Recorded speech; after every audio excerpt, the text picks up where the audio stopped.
Hello, everybody. It's Michael Shermer, and it's time for another episode of The Michael Shermer Show. This one's brought to you by Wondrium. You know Wondrium. That's the series of college-level audio and video courses and documentaries produced and distributed by the Teaching Company. Wondrium brings you engaging educational content through short-form videos, long-form courses, tutorials, how-to lessons, travelogues, documentaries, and more, covering every topic you've ever wondered about and a bunch you've never wondered about until you check it out. So check it out. If you go to this system, the subscription system through my show, you get 2 years for the price of one. That is, you subscribe for a year and you get an extra year for free. Why would you not do that? It's a great deal. So go to wondrium.com/Shermer. That's wondrium.com/Shermer, Shermer, as you know. Like, here's a new one, a course that they just uploaded that I'm going to listen to, How the Nazis Lost the War. It said victors write history, but in this case, the focus is on the losing Nazi regime who did more to undermine their own war effort than the Allies did in fighting them. I'd have to agree with that. I know quite a bit about that. Or here's just 45-minute lectures. Nice. Military blunders. Yes, there's a bunch of those. Wonder weapons and wonderless weapons. Drugs, delusion, and demise. Yeah, there's a bunch of interesting research about how the Nazis were taking a lot of crazy drugs. And the enemy within. Yes, it was a very dysfunctional regime and so on. Could they have won the war had they not done these things? Who knows? At any rate, that's an example of one of literally hundreds and hundreds of courses and documentaries and whatnot you can watch. You can subscribe through wondrium.com/Shermer. You get 2 years for the price of one. Check it out. Thanks for listening. Just to remind you, I am the publisher of Skeptic magazine as my day job. And if you want to support the podcast and the magazine and the society, go to skeptic.com/donate or just go to skeptic.com and search around. We got lots of free content. My guest today is Massimo Pigliucci. He is the K.D. Irani Professor of Philosophy at the City College of New York. The author or editor of 16 books. He has been published in the New York Times, the Wall Street Journal, the Washington Post, and Salon, among others. He lives in Brooklyn, New York, and his books include Making Sense of Evolution, Nonsense on Stilts, How to Tell Science from Bunk, one of my favorite books, Philosophy of Pseudoscience, Reconsidering the Demarcation Problem, always an interesting one. And then there's a shift in emphasis here. His next set of books are called Answers for Aristotle, How Science and Philosophy Can Lead Us to a More Meaningful Life, A Field Guide to a Happy Life, A Handbook for New Stoics, and his last two books, here they are, How to Be a Stoic and The Quest for Character, both of which I read, Massimo, this week on audio. I have the hardback of books, but I read them on audio, and so let's just start there. I mean, that's. I was just thinking this morning. I think we've known each other like a quarter century now.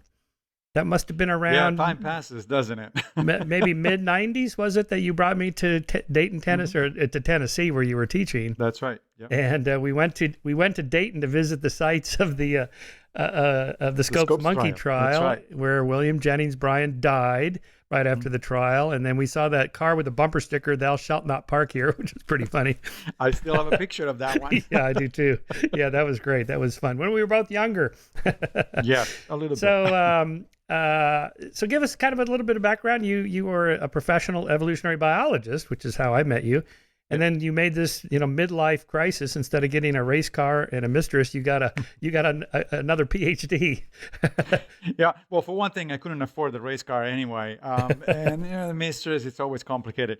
But that's right. That was in fact a midlife crisis. I mean, nothing, out of the ordinary. But there was a particular year. In fact, I was still in Tennessee. This is after we met, a few years after we met, where all of a sudden a number of things happened. A divorce, which was unexpected on my part. My father died, which was expected, but he was still fairly young, and it was a sort of tragic thing. And then I also at the same time had been offered a new job, which of course it's a good thing. It was a really interesting department of ecology and evolution at Stony Brook University, but that meant selling house, buying house, moving 1,000 miles, that sort of stuff. All of that happened in the span of 3 months. Oh, Yeah. And so I thought, okay, I need to slow down here and so take stock of what the hell is going on. And I thought, okay, what kind of resources that I've accumulated so far are going to be useful for dealing with these kinds of issues. And I grew up in Rome, which means I grew up Catholic by default. But I left the church, when I was a teenager. And after that, I always considered myself a secular humanist. I still consider myself a secular humanist.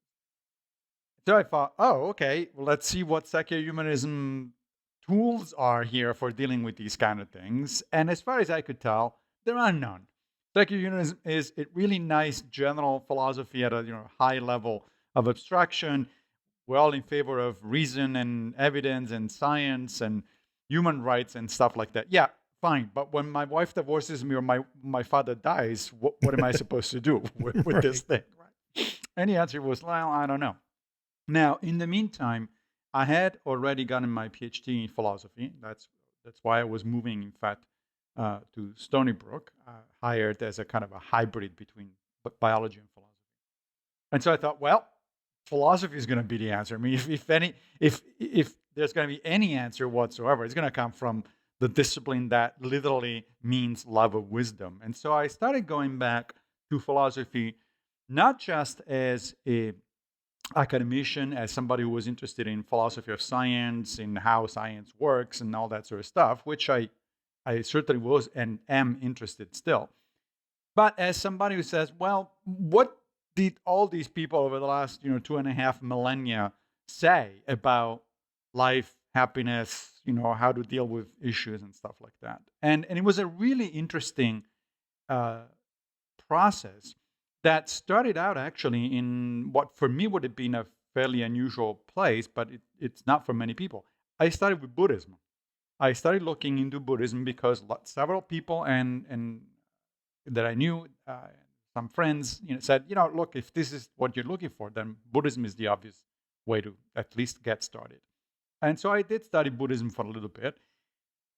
The problem with Buddhism was twofold, however. On the one hand, and this is my limitation, it just didn't speak to me. The language and the concepts were so alien, obviously because I didn't grow up in that kind of culture. But nevertheless, it just like I could understand and appreciate what I was reading at an intellectual level. But in terms of sort of practical gut feelings, like, nah, that's not going to do it. Also, Buddhism has a number of issues from my perspective in terms of metaphysics. I have a hard time, having left the Catholic Church, because of issues with metaphysics, I have a hard time, buying into karma and reincarnation and all that sort of stuff. I say, okay, well, that's interesting, but no. And then it occurred to me that probably the most likely set of interesting answers was going to come up from what in philosophy is known as virtue ethics, that is, ethics of character, a kind of ethics that works on allows you or helps you to work on your character. Now, virtue ethics is not just a Western thing. In fact, for instance, Confucianism is often thought of as a type of virtue ethics, but it's mostly, a lot of the tradition comes from the Western canon. And we're talking about people like Aristotle, Epicurus, and people like that. So I looked into that, and the ones, to make a long story short, the ones that really clicked at a gut level were the Stoics. At some point, I started reading a generally not well known but very important Stoic philosopher named Epictetus, who lived in the last part of the first century, early part of the second century, in the Roman Empire. And he was an incredible guy. He started out his life in what is today Western Turkey, Pamukkale, and as a slave. So the lowest possible rank of society. And then eventually he was bought and brought to Rome to the court of the Emperor Nero. He was allowed to study because he was a bright fellow. And eventually was given his freedom, which was not unusual for certain classes of slaves at the time. And he started teaching philosophy. And eventually, like the Stoics often did, he got into the business of speaking truth to power, so to speak, and as we would say today. And of course, power usually doesn't like truth to be spoken to it. So the emperor in charge at the time was Domitian. He sends out, he expels a bunch of philosophers, mostly Stoics, from Italy. And Epictetus is sent in northwestern Greece in a place called Nicopolis, which still exists today. And he reestablishes his school, and he becomes the most famous and sought after teacher of the second century. Now, when I started reading this guy, I thought, wow, why did I never hear this guy before? I mean, he has first of all, he's no nonsense. You don't need any background in philosophy to understand what Epictetus is telling you. He's very straightforward, very no nonsense. He deals with real issues, grief, fear of death, for instance, and things like that. Fame, money, all that sort of stuff. And he has a wicked sense of humor, bordering on sarcasm. And so when I started reading him, I said, oh yeah, he is my guy. This is a guy that really can make a difference. And so that's how I got it started. And now several years later, here we are talking about it. So interesting. Your journey reminds me of that Woody Allen movie in the scene. I think it was Hannah and Her Sisters, where that's right. He's trying out different religions, and he can try out Catholicism. So he comes home with a loaf of white bread, some mayonnaise. That was so funny. That's right. So in a way, your criteria for selection, though, was practical application to real world problems in your life, divorce and career change and things like that are pretty discombobulating. Yeah. Why is it that, in your opinion, secular humanism, let's think about this for a second, why does it not have a coherent philosophical foundation for practical aspects of life? If we just go back to maybe early 20th century Bertrand Russell, why I'm not a Christian, or the great agnostic, what's his name? In the late 19th century. Ingersoll. Yeah. Or you go up to someone like Paul Kurtz, who founds the, Free Inquiry and Center for Inquiry and all that. And I remember Paul gave me his, I have a dream speech. We're going to have the equivalent of a church in every city, for secular humanists. We're going to marry people and bury people and babysitting and dating services, the whole thing. But, I'm not sure, maybe listening to you talk, that's not enough.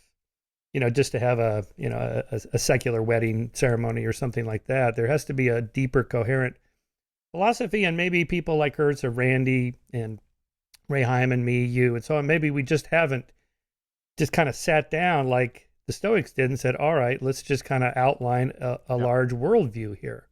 Yeah, that's right. I think that a coherent and successful philosophy of life, and by the way, I count religions basically as a type of philosophy of life, usually with a weird metaphysics, but nevertheless, they are a kind of philosophy of life. And here's why: because I think that successful philosophies of life or religions have three components. They have a metaphysics, by which I mean, broadly speaking, an idea of how the world hangs together, how it works, how everything works. Now, of course, secular humanism does have that. It derives it from science, right? So whatever science says at the moment stands until it is improved or overturned. If you're a Christian, on the other hand, you believe in the standard God that created the universe and all that. Then there has to be an ethics. So an ethics is, in the very broad sense of the term, I don't mean just, modern philosophy, ethics, is mostly about the study of morality. I'm going to use the two terms in an equivalent manner. It's about the study of right and wrong, right? So what is this action right? Is this action wrong? That sort of stuff. But in ancient terms, the Greco-Romans thought of ethics in a much broader sense, as literally the study of how to live your life. So yes, right and wrong is certainly part of it, but it's also about your priorities, your goals, how do you behave with other people, how do you behave toward yourself, etc., etc. So there has to be an ethics. Now, of course, if you're a Christian, you do have an ethics. It comes from the Old Testament, the Ten Commandments, from the especially the New Testament, the teaching of Jesus, etc. And then there has to be a third component. And the second component, I think, already secular humanism is lacking.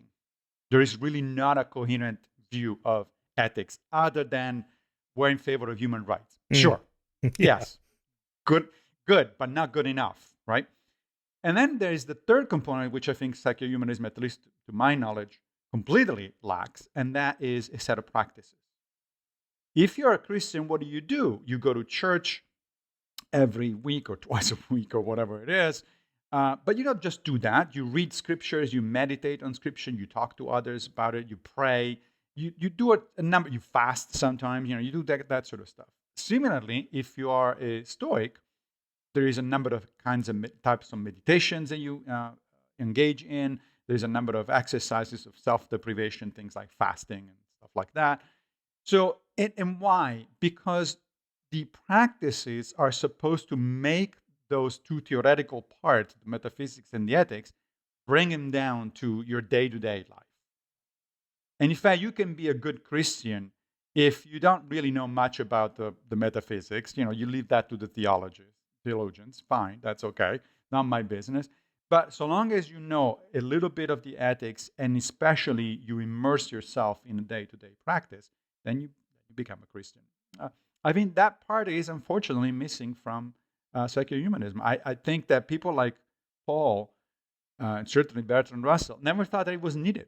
They thought, well, once you have the general principles, stuff follows. Well, yeah, but if you don't spell it out, and if it doesn't become an actual practice, it's like going to the gym, in a sense, right?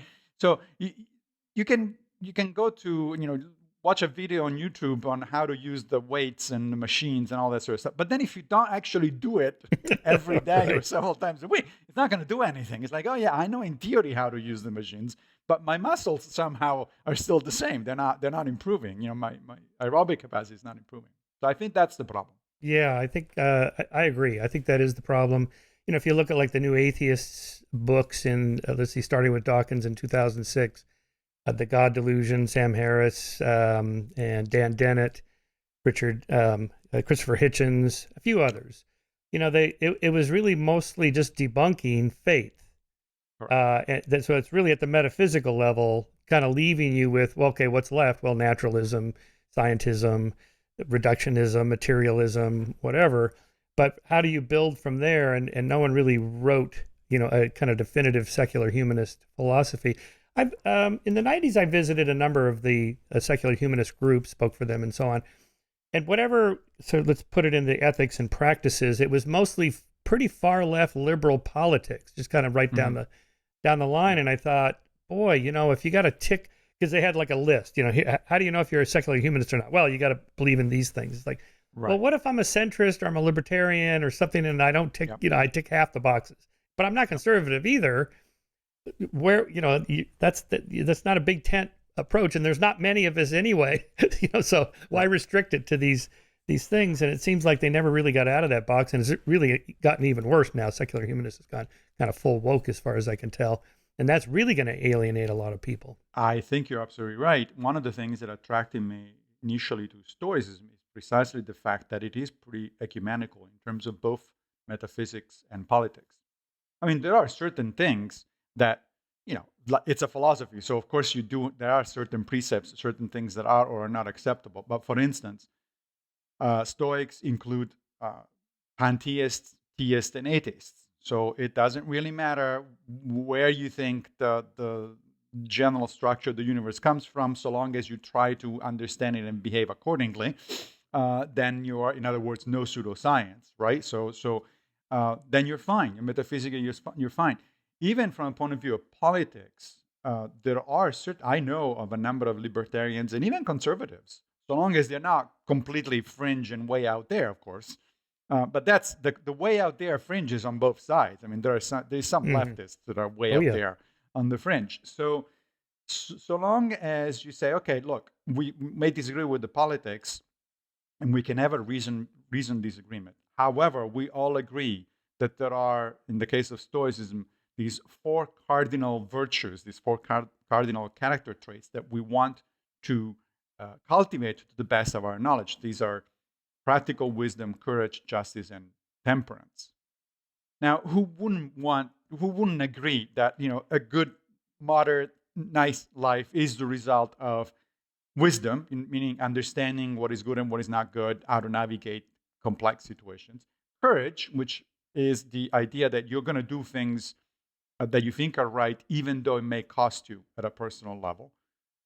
Up to a point, of course, up to whatever point you can stand it, but nevertheless, you're willing to sacrifice yourself to some extent. Temperance, which is the notion of doing things in right measure, neither too much nor too little, and justice. Now, often people have the issue with justice because, of course, nowadays, if you mention the word justice, often what comes to mind is the justice warriors and Twitter and stuff like that. But the Stoics, in fact, the Greco-Romans in general, understood justice as a character trait, meaning as a way to behave toward other people, not a general theory of what is or is not just, but simply the fact that if you're dealing with other human beings, you treat them with respect, you treat them with fairness as you would want to be treated. That's it. Now, there's a number of ways to cash that out. I can see a libertarian say, yeah, I am trying to be just in my own way, and that own way, his own way, may differ from mine as a liberal, but they're not incompatible. We're talking about the same general idea, and then we can agree to disagree or talk about the specific differences. So, yeah, I think that one of the problems with secular humanism is that it started out and it has become increasingly more exclusionary and therefore not particularly successful. Yeah. Well, yeah, the idea that in discussions in atheist circles, well, if we dismantle religion, don't we have to replace it with something? Mm-hmm. And, some humanists said, yeah, we better create our own secular humanist church, the equivalent thereof. But a lot of them, like myself, I don't really have any need for religion. I just not into it. I attended a few of these like Sunday services, Ethical Society and Secular Humanists. What was the other one? Anyway, I forget the title, but basically, they're lighting candles and they have hymns to Newton and they have testimonials that people get up and talk about how they lost their religion. It's like, yeah, but this is all defining ourselves by what we don't believe. Correct. And that's just obviously not enough. So here, let me just riff for a second.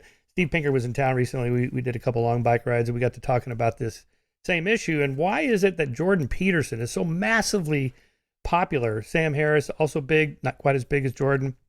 But is it because they're actually offering something, like Sam and his meditation app and so on, Jordan with his 12 rules for life and 12 more rules for life, right? And he's just got this huge audience. And it's not clear he's religious, maybe, sort of. I mean, he kind of hints around at being something of a theist, maybe.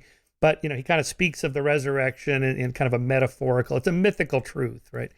So maybe that's more like Stoicism, and so some of the basic stuff, it's hard to believe that people apparently never heard this, like write down your goals, make your bed, work out every day, eat well, be honest, have some integrity. It's like, really? You've never heard this? But apparently millions of particularly young men have never been told this. I don't know. What do you make of that? I think you're right. I think there's quite some truth in there. So, when I first got into secular humanism a number of years ago now, I also did go to the Sunday equivalent of, the sermons, and which were lectures, of course. Mm-hmm. Yes, we had, we call them Sagan candles, candles that are actually not candles. They have battery and that sort of stuff, right? Now, it was fun and it was cathartic in a sense because having fairly recently left religion and also living in the South where I was surrounded, in south of the United States, where I was surrounded by fairly hostile population. Remember, I was an evolutionary biologist there and 90% of my students were creationists. So it's like, including, of course, my neighbors and stuff like that. So when you're in that situation, having that sort of alternative feels good for a while because you're angry, you're disappointed, you are pissed off. And so there is a period when you go through it, it's like, I really want to listen to one more lecture about why, religious people are idiots, and stuff like that. But then after a while, I hope you grow out of that phase and you say, all right, but as you just said, this is all defining myself in the negative by what I'm not.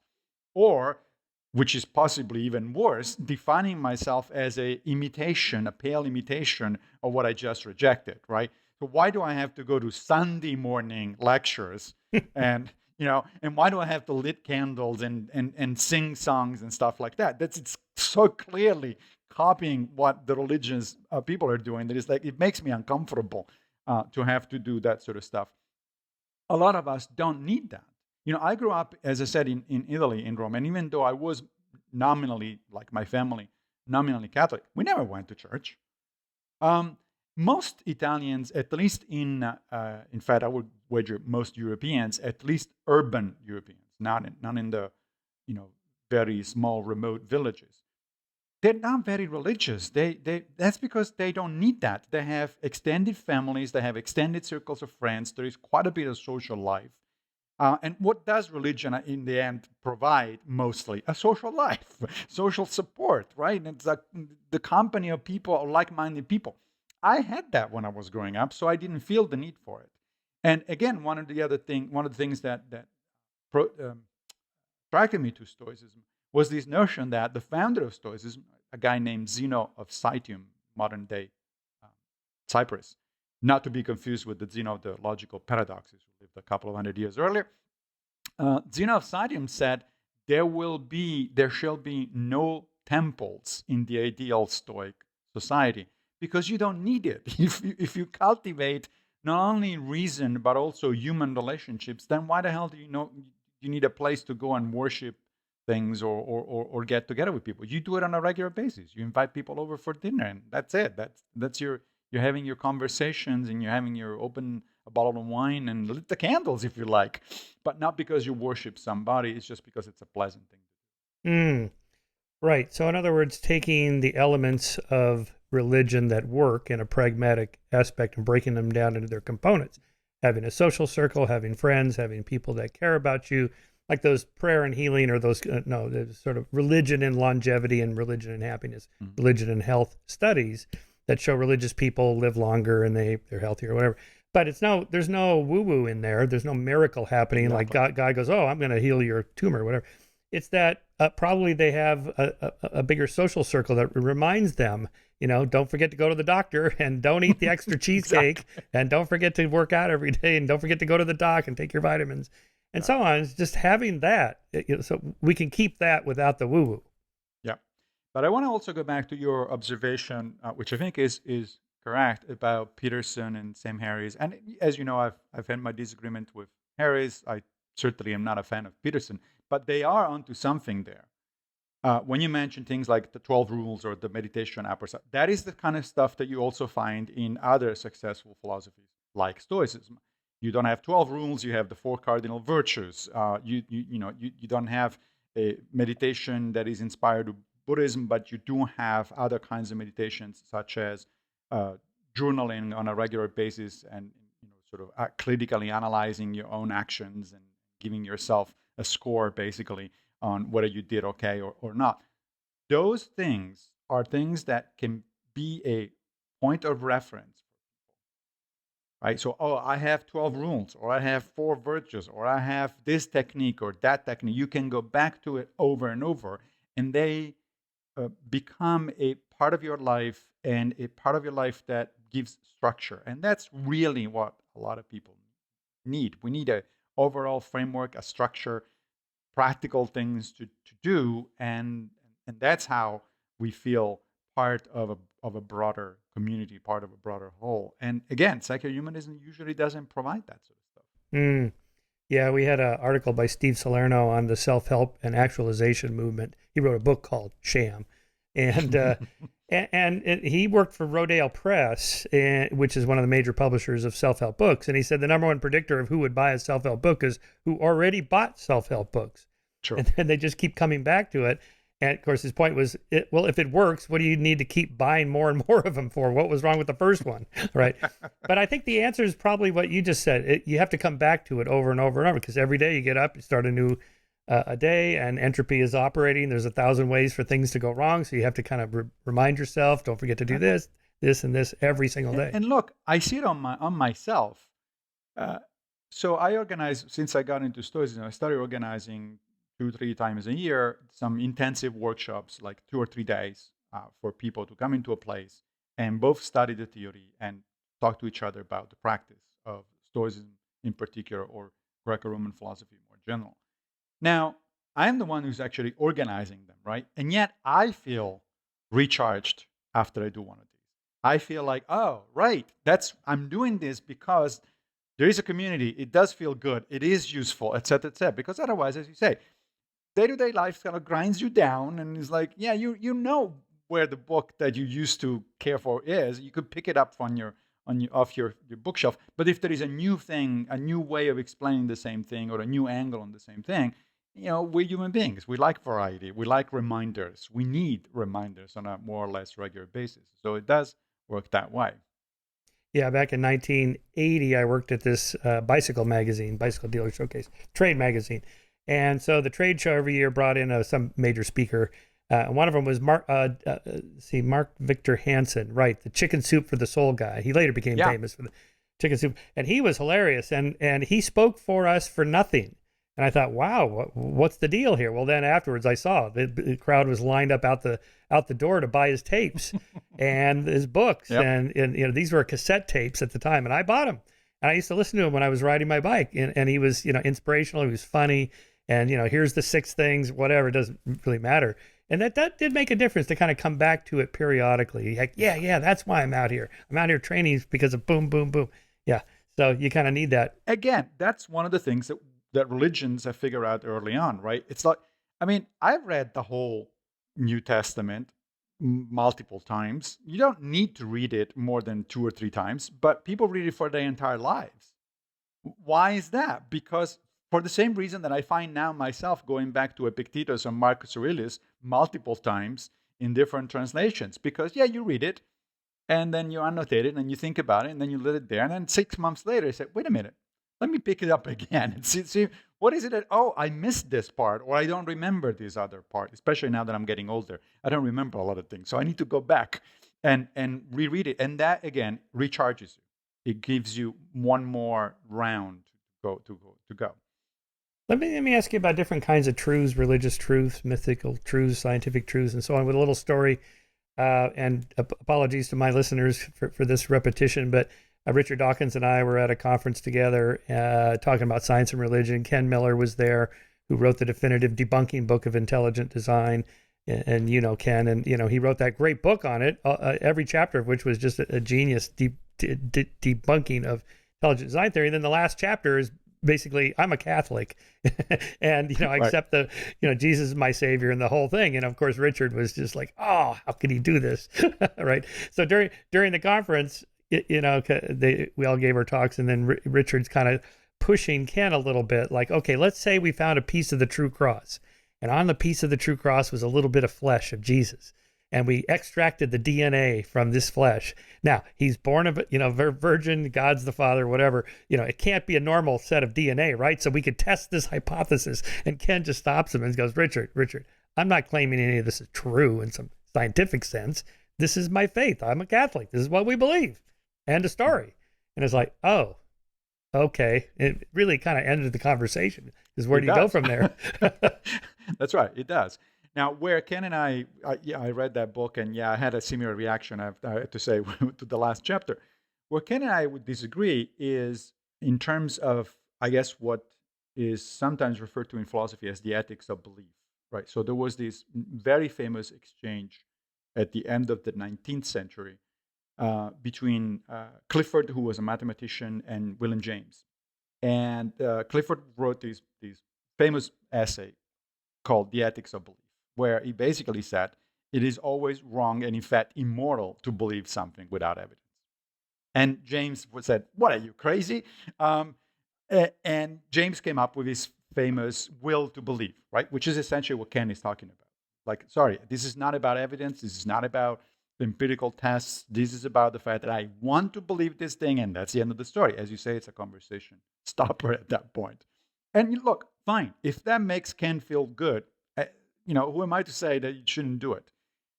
But my personal preference is, in fact, with Clifford. I think that it is dangerous, not just ethically problematical, but dangerous to believe in things for which there is no evidence. In that sense, I'm a classic Humean, as in David Hume. A reasonable person proportions his or her beliefs to the evidence. And it's interesting that that's how Hume puts it, proportions the beliefs, right? Because we often think that beliefs or knowledge or truth come into 0 or 1, right? It's nothing or full. But it doesn't. It's, in fact, I have all sorts of beliefs that come in all sorts of gradations. I have a fairly high belief, for instance, in this moment that I'm talking to you using my laptop, but that one is 99.999%, right? It's like, sure, is it possible that I'd be hallucinating or dreaming? Sure, it is. But frankly, I don't take that possibility very seriously, right? On the other hand, if you ask me, do you believe that the Mets will win the World Series next year? Okay, hold on a second there. Maybe in my percentage belief now it's down to 55, 60%. It's above 50 only because they just got a big deal apparently in one of their purchases. But et cetera, et cetera. So, and at the opposite extreme, if you ask me, do you think that the kind of God that Ken believes in exists? I would have to say 0.00001, but I'm not going to say it's zero, because once you get to the two extremes, 0 or 100% belief, you're basically into the territory of faith. And I don't want to be in that territory. I don't want to be in a territory where where evidence is irrelevant, where evidence is not the point, as Ken just put it. But there you're still operating at the empirical level, in which you're putting a Bayesian probability on it being actually true or not. But if the person, someone like Ken, says this is more like kind of a mythical truth or maybe a political truth. I mean, if you say what's the right answer for the percent of immigration for our country, well, there is no right answer. I mean, it's you let more in, you let fewer in, depends who's in power. What's the right upper bracket income tax number? Well, there's no right number, so I sometimes I wonder if it's more like that. This is just what we believe. Now, you and I and Richard want to go, well, but what was he really dead? I mean, was this, one person really dead? 100 billion people have lived and died. Not one has come back, but maybe one. So it's 100 billion to 1 odds. Extraordinary claims require extraordinary evidence. How extraordinary is the evidence for this resurrection? Very slim. Okay, it's not very good, so we should not believe it. But then somebody like a Jordan would go, I just mean you should be born again in your life every day. You should forgive people, practice some of the teachings of Jesus in a practical way, and that'll improve your life. So it's mythically true or psychologically true, or I don't know. Is there room for stoicism for something like that? Well, that's a good question. I don't know. I'm not sure, but I'd like to make a distinction between the two cases you just brought up, because I think those are interesting. So, is there a good number of immigrants every year to get into your country? I agree with you. That question is essentially undecidable, but it's not undecidable because it's not empirical. It's possible that there is going to be an empirical question, at least in terms of range, right? You might want to put together a bunch of economists, political scientists, et cetera, and say, look, if you go beyond certain numbers, we're going to have a problem because of our resources are not sufficient. If you go below a certain numbers, you're actually going to undermine the economy, because it turns out that, as you know, typically first-generation immigrants do a lot of jobs that locals don't want to do. So there is an answer. That doesn't mean we're going to find that answer, and certainly doesn't mean that we're going to find a precise answer. We might find a ballpark range. But the question is, at best, undecidable, and more likely it's fuzzy. The answer is going to be fuzzy. But it isn't non-empirical. On the other hand, when somebody starts talking about a mythical truth, I do wonder what the hell they're talking about. Because, first of all, Ken is a smart guy, and he's one of those examples of, high-level abstraction in terms of religion. Right? I completely believe. I mean, I know the guy. I completely believe that that's what he the way he thinks about this stuff. I am not so sure, however, that the overwhelming majority of Christians, day-to-day Christians, believe in the sense in which he does. I bet that the majority of the Christians actually think that there is such a thing as the resurrected Jesus, and hell and heaven and all that sort of stuff, and then they're going to be resurrected and seeing their friends and family in the afterlife. Because if that's not the case, then what the hell is the point of believing in all this stuff? Right. The problem with people like Ken, and I use the word problem in a sort of broad sense here, is that he's too smart to actually say, "Oh yeah, I believe in this stuff," empirically. He knows that he can't go there. It's indefensible at that level, and yet he still wants to retain some degree of religion, faith, or whatever you want to call it. So he comes up with things like, "Oh, it's a mythological truth." There is no such a thing as a mythological truth. It's Sounds nice. Right. Yeah, it sounds nice, but what does it mean at some point? As far as I can tell, there are only two kinds of, broadly speaking, of truths. One class is empirical, and if it's empirical, we could find out, at least potentially. Of course, I'm not going so far as saying that if there is a potential empirical answer to a question, we're definitely going to find out. I'm not. I think that there are epistemic limitations that human beings have. I mean, there are some things that we're not going to be able to find. But at least potentially, if it's empirical, we can find it. Or logical or mathematical. Right? So logical mathematical truths are a matter of proofs, are a matter of reasoning, etc., etc. But outside of those, I don't know. I don't even know. I honestly don't. I'm not trying to be facetious here. I don't know what it means to say that's a mythological truth. Now, a psychological truth is something that you want to believe it's true because it makes you feel better. And that does go back to what William James was saying, that if a belief, even though it may seem untenable, it's actually good for me because it makes me feel better. Or perhaps, I am up to a great challenge. I mean, you were a competitive cyclist, right? So if it turns out that believing that you can win, even though the chance that you can actually win is next to zero, makes you, put that extra effort, that's a psychological truth, right? Okay, if you want to put, I do completely agree that kind of stuff exists. There is no question. There is, in fact, interestingly, empirical evidence that that kind of stuff exists, right? But I just wouldn't call it a truth. I would call it some kind of self-induction. I mean, you're building yourself psychologically. You're putting yourself psychologically in a situation by assuming that you can do something, even though you actually don't know whether you can do it or not. A little bit Fine, like that works. a little bit like the studies on small wins, as it's called. That is, like if you make your bed in the morning, you've done one little thing, and then you're more likely to do the next thing, and the next thing, and your day rolls along. And even if you have a bad day, you come home and your bed is made, and your room is clean, or whatever. Right. And so, but that kind of drills into your head. If I accomplish that little thing, I can then do this and this and this, and kind of a self-fulfilling prophecy. So yeah, it's not really a truth question at all. It's just what works pragmatically to make your life a little bit better during the day, something like that. Okay. And if it works pragmatically, right, that means it works empirically. Oh, okay. You can measure it. Yes, you can right? measure You can measure it. Right. Right. But here, so let me just drill down into this, kind of facts and values issue. So, and here I think you might agree with me that on the immigration issue, it depends what your overall goals are. You can measure it empirically, the effects of it. But if you're a conservative and you say, our goal is to have a fairly homogeneous population, most of whom believe the following, and we want to conserve those values, and letting in these immigrants that are Muslim or whatever they are, and they don't believe the American values or Christian, Judeo-Christian values and so on, that's going to hinder our goal. So once you have the goal and say, this is what we want, or maybe you're a liberal and you go, well, diversity is great. It creates new ideas. Better for tech sector to bring in people from other countries. It's good for the economy and so on. But the conservative may say, that's the wrong goal. That's not the goal. And I've been talking about the rise of nationalism recently, the new rise of nationalism.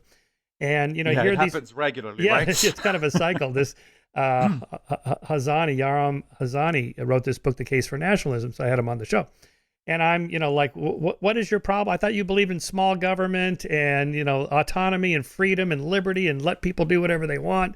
Women should have the rights, reproductive choices, and gays should be able to get married and, so on. He's like, those aren't conservative values, my friend. Those are libertarian values. That's not what conservative is. Conservative is, and then he has these set of values. So there, whichever way you want to go, I think you would argue this, that empirically measuring the effects of immigration or abortion issues, laws, or whatever it is, it can tell us, but it doesn't tell us what the goal should be. Yeah, no, I completely agree, and that is why I've tried to make this point for a number of years now to my colleagues who are a little bit too on the scientific side of things. That is, yeah, facts are facts, but facts don't exist in a vacuum. They exist given certain assumptions, given certain values are a type of assumption, axioms. And so often we talk past each other because we may even agree on the facts, But the facts might be irrelevant to the kinds of values that as you just said, to the kind of values that I'm pursuing. So we should really having a conversation about the values first, agree that that's what we want to do, and then talk about the facts. When somebody says, when a liberal says, but the immigrants help the economy, as you just said, but if the other side doesn't really care about helping the economy, cares, or at least it's not the top priority, it has, they might care, but only on a secondary basis, then you're literally talking past each other. You can both be right in terms of the numbers. So the empirical philosophers put it this way, that empirical evidence, this is true also in science, often underdetermines the theory, meaning that the same empirical evidence is compatible with more than one way of slicing the theoretical or the value pie. And so that's why we have to have both conversations. The empirical is certainly important because it grounds our discussions. If we don't even agree on the facts, then there is not going to be much of a discussion to be had.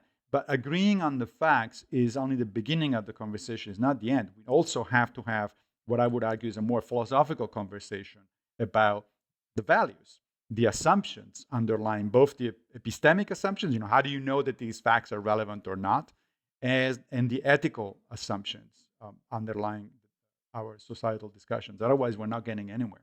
Is this your understanding of what Hume meant when he said, what is it? Reason is always subject to emotions, whatever the great quote was that I'm mangling. Reason is and ought to be the slave of passions. Right, that's it. That's right. And by passions, he means what? These goals we're talking about. Yeah. Yes. He basically meant that reason is always instrumental.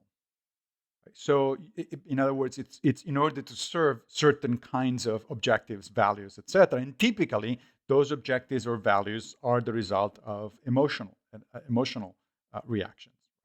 So I'm afraid of immigrants, and that's where I start. Right? I'm afraid of the diversity. I'm afraid of different opinions. That's where I start. And now I'm going to reason my way through in order to back up or to rationalize. Now, I do think that Hume went a little too far in one sense. He still seemed to be operating under a model that sees almost a Platonic model that sees emotions and reason as completely separate. Like, here's one thing, here's another thing. One is in charge. Now, for Plato, of course, it was reason that had to be in charge, right? The metaphor of the chariot with the two horses. The two horses are the emotions, and then the charioteer is reason. Hume kind of flips it around and says, no, my friend, it doesn't work that way. You do things because you have certain motivations, and those motivations are the result of your emotions. And then you use reason in order to accomplish whatever it is that you want to accomplish. But you're not going to question your emotions by reason. Now, interestingly, both modern cognitive behavioral therapy and ancient Stoicism question that kind of model. They say, no, hold on. Emotions and reasons are actually highly integrated in the human brain. You have it is true, anatomically speaking, that our rational decision making is mostly the result of our frontoparietal lobes activity. It is also true that most of our emotional responses originate in the back of the brain, the amygdala. But it's equally true that those two areas are massively interconnected. They talk to each other constantly, billions of neuronal connections. Now, the Stoics didn't know anything about neuroscience, of course, but they thought that emotions are always in part cognitive. Let's say, and therefore that you can talk, in a sense, to your emotions and kind of try to moderate or come to an agreement. For instance, let's say that somebody tells me something, an insult, something insulting, and I feel my blood boiling, and I'm getting upset, and I'm getting angry. Now, the initial response, both modern cognitive science and the Stoics will say it's automatic and inevitable. It's like it's the kind of thing that similar to if I come too close to your eyes with my hand, you're going to close them automatically. You can't stop that. However, once that the emotion starts building and becomes fully fledged, in the case of an insult, let's say anger, it always is accompanied by a story that you tell yourself. Oh, I am going to be angry because that guy insulted me, and insult is a bad thing, etc., right? So if you ask me, why are you getting angry? I'll be able to tell you a story. I'll be able to say, yeah, here's why, right? What do you mean? I shouldn't be angry. Of course I should, because blah, blah, blah. That is the place where the Stoics and cognitive behavioral therapists would say that's where you have an in. You can actually stop for a minute, take stock of the situation and say, wait, what? But somebody trying to insult me is just somebody over there opening their mouth and putting air in through it. The fact that I get upset or not, that's up to me. It's if I react in the way he wants me, I am playing his game, right? I have the option to just walk out. I have the option to just say, what? I don't know. What are you talking about?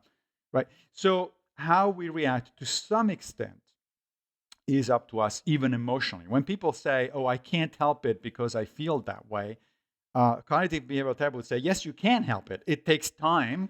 It's not going to happen on the spur of the moment. It takes training. It takes mindfulness. But yes, you can help it. You can train yourself not to be upset when some idiot says something that is entirely inconsequential. You can train yourself to say, no, this is not the kind of thing that really deserves that kind of answer. I don't need to get upset. And then would the reverse be true? You can teach virtue in part by just acting like a virtuous person, even if you don't really feel it. I'm just going to start tipping every time I go out 20% instead of 10%. I'm not going to have as much money at the end of the night, but I'm going to feel better.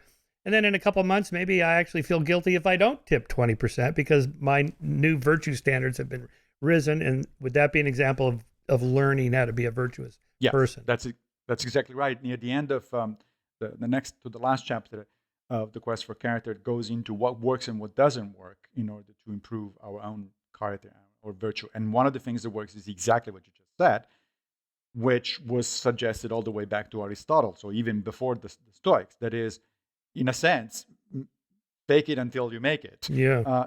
Right? So you make a decision that, look, I realize that I'm not sufficiently generous, right? So I need to work on it. So I'm going to make a specific plan. As you say, every time that I go out, and I'll tip more. Or every time I go out of the house, I'll give $5 to the first homeless person I see, regardless of whether I feel awkward about it, regardless of whether I don't like it, et cetera, et cetera. And yes, the idea is, and again, the empirical evidence confirms it, the more you do it, the more it becomes second nature. And at some point, you don't have to think about it. You just do it automatically. Yeah. Let me register a minor complaint since COVID is, now when we go into all these retail outlets, particularly like coffee shops or whatever, they flip the iPad over and say, now you can give a tip. And the range is incredible. There was one that started at 25%, and then it was like 25, 30, or 35. I'm like, what?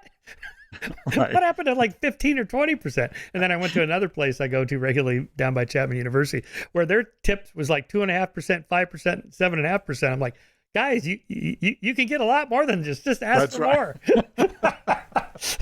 Really. I have noticed the same thing here in New York. Even taxi drivers now have the start at 25%. It's like, wait a minute, are you kidding me? First of all, especially coming back from the airport, that's already an outrageous amount of money anyway. And yes, technically there is always the other option. But that means I have now to start calculating in my head, okay, so how much is the total and what do I want to give it? It's like, it's those are all examples of nudging. Yes. Right. You give options, and which, by the way, nudging does work, as you know, very well in terms of behavior manipulation. You just provided a very good example of it.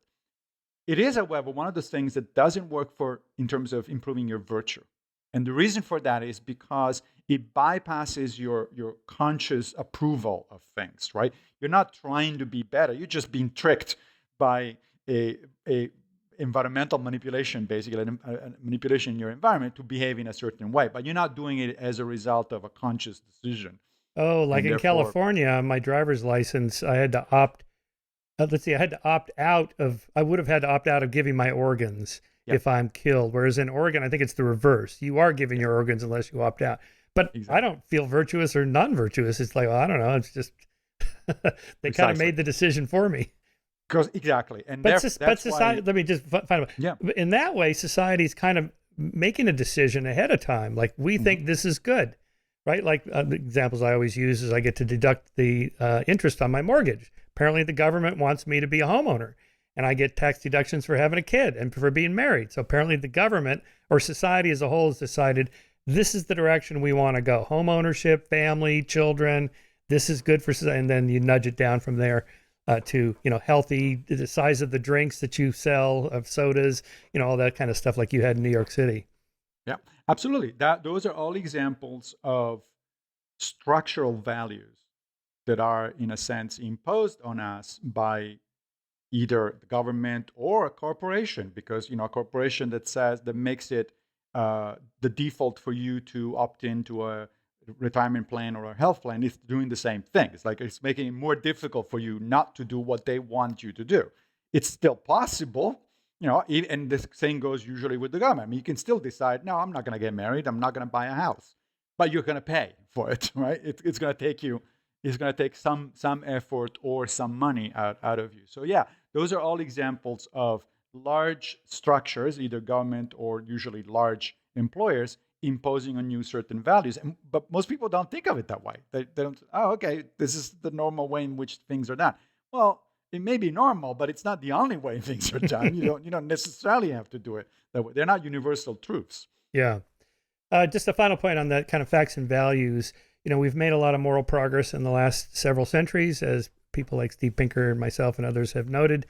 Abolition of slavery, abolition of torture, civil rights, women's rights, gay rights, and so forth. Is that not a direction towards something that's really true in human nature? People would prefer to be free than enslaved, prefer to be fed than hungry, prefer to be healthy than diseased, ridden, and so on and so forth. Could we not derive an empirical conclusion? This is what people want by nature. Therefore, we ought to not have slavery. We ought to not torture. We ought, so forth. Yep. To some extent, yes. That is called ethical naturalism, and it has a long tradition. Again, the Stoics were among the first ones. They they use the slogan that we should live according to nature, meaning according to human nature, meaning taking seriously that human beings, as a particular species of social animals capable of reason, we have certain wants and certain needs, certain fears, certain things that we want to stay away from, etc. And those are the things that we call right when they happen and wrong when they fail to happen. So yes, and there is a modern tradition, mostly in the UK, in moral philosophy along those lines. One of the best books in that area was published a number of years ago by Philippa Foot, the same woman that invented the trolley dilemmas kind of stuff. Right. Her book is Moral Goodness. And basically the basic assumption is, look, there are certain things, certain kinds of behavioral propensities and certain priorities and choices that are built into us by nature, meaning by natural selection and evolution, because of the kind of species we are. And the way I often try to explain it to, in a more simple manner is, suppose that I come to your house for Christmas and I bring you a present, and the present is a nice little cactus plant. Well, now you're responsible for the cactus, right? Now, you need to know something about the nature of cacti if you want that cactus to thrive. For instance, you can't just say, oh, it's a plant, so it needs a lot of water, because it doesn't. It's a desert plant, right? So if you're giving it a lot of water, you're going to kill it. That would be living according to nature at a very simple level, right? The cactus needs little water, but a lot of light and certain other things. And if you do that, it's going to be right. You're doing right by the cactus. If you don't do that, you're doing wrong by the cactus. I think a similar argument can be made for human beings. Not only philosophers have made that argument, but also primatologists like Franz de Waal, for instance. There is one of my favorite books by him is Primates and Philosophers, where he actually gets in conversation with a number of moral philosophers. And his point is, look, the fundamental building blocks of what we consider moral behavior are found in other social primates. You will observe bonobo chimpanzees or capuchin monkeys engaging in certain kinds of behaviors, like altruistic behaviors or helping behaviors, that if you were to observe them in a human being, you'd say, oh, that's moral. That's an ethical thing to do. And vice versa. You will see them engage in behaviors that then are punished by the group, by the rest of the group, or by somebody in the group, and you say, oh yeah, that was in fact unjust, or was unfair, and so on and so forth. The difference, of course, is that as far as we can tell, other primates do so only on the basis of instinct. We have both. We have an instinct. We are naturally pro-social. We are naturally cooperative with other people, up to a point, of course. But we also have reason. So one of my favorite examples here, I think you'd be interested in this, is the contrast between cooperation, which I think, as I said, it's a natural human attribute, and xenophobia, which is also a natural human attribute, right?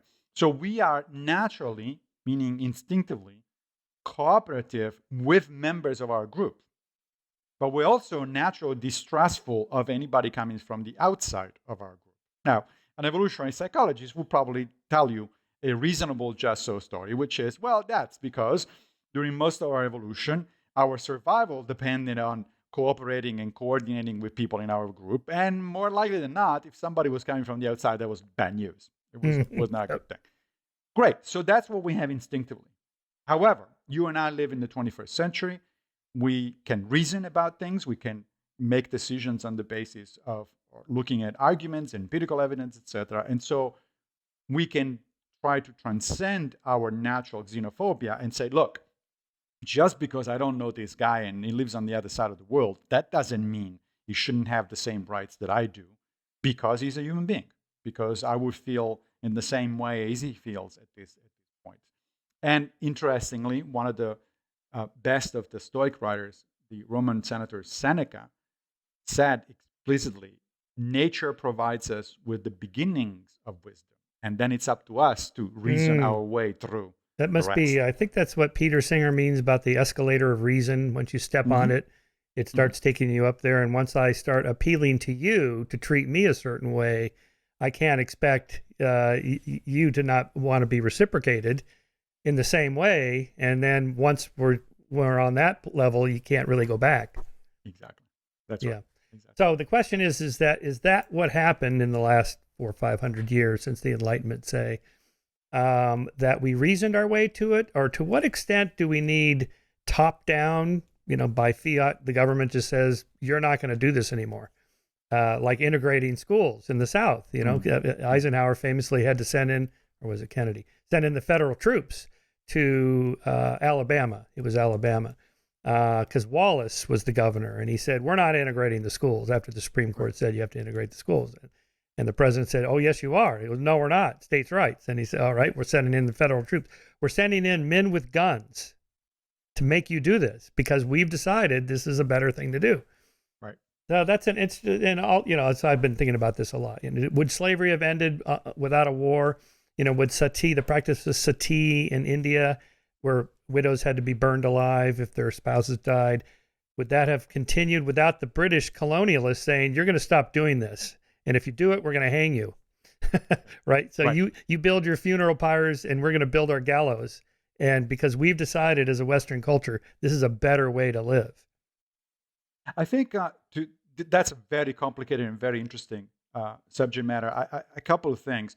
I would say, first of all, that yes, certainly moral progress has taken place since the Renaissance, but I would actually argue that it started with the Greco-Romans in the Western tradition. Nice. The problem is that because they made some progress, but for instance, throughout the Roman Empire, the condition of women and slaves improved significantly, steadily, one bit after another. Initially, women were simply the property of their husband, and by the middle of the empire, they could own property, they could inherit property, they could make their own decisions. So there was progress. There was also progress on slavery. It was never abolished in the ancient world, but it was, for instance, the Emperor Marcus Aurelius, who was incidentally a Stoic, did pass a number of laws that made it more difficult for masters to mistreat or kill slaves. So there was progress. The problem then was, of course, the so-called Dark Ages, right? So it's like we went back down into the hole. And then I think, to me, it shows one thing that we need to take into account. Yes, we're clearly capable of making moral progress, and we can, in fact, sustain that trend for centuries at a time. but it can be reversed. We can't, depending on the political, economic, social situation, we can go straight down to hell, and then it's going to take us a long time to reemerge. So I wouldn't never take progress for granted. I mean, just look at Roe v. Wade, the overturning of Roe v. Wade in the United States. We thought that was done, right? Like 50 years later, and now it's not done anymore and needs to be renegotiated. On that point, and then back to facts and values, I would argue that women's reproductive rights is part of that arc of the moral universe bending toward justice and fairness and so forth. But the conservative Christian might say, yeah, no. The rights of the fetus to live trumps the right of the woman to choose. We're just as moral as you. We're just placing our emphasis on a different life. Right. No, that's right. That's exactly the argument that they make, and that is why we're back to talking about values and not just empirical evidence. But the other point that I wanted to make about your question of what do we need to impose some kind of some certain kinds of moral progress from above, or does it come from below? I think it's always a combination of the two, right? So there are clear cases like the ones you mentioned where, yeah, it is the business of a government to say, no, sorry, this is not acceptable. I don't care that the majority still thinks it is. We're not going to do that anymore. But then it doesn't stick unless over time the majority of the people comes. Look at the gay rights movement, for instance, right? It started out top down. Well, it started out, of course, as a grassroots movement. But the actual progress in terms of legislation was made because of government intervention. And yet today, if poll after poll shows that the majority of Americans do agree that gays should have the same rights as heterosexuals. This was not the case even just 20 years ago. Right? So public opinion has definitely shifted, and that I think is one reason why we're not going to have a Roe v. Wade equivalent for gay rights.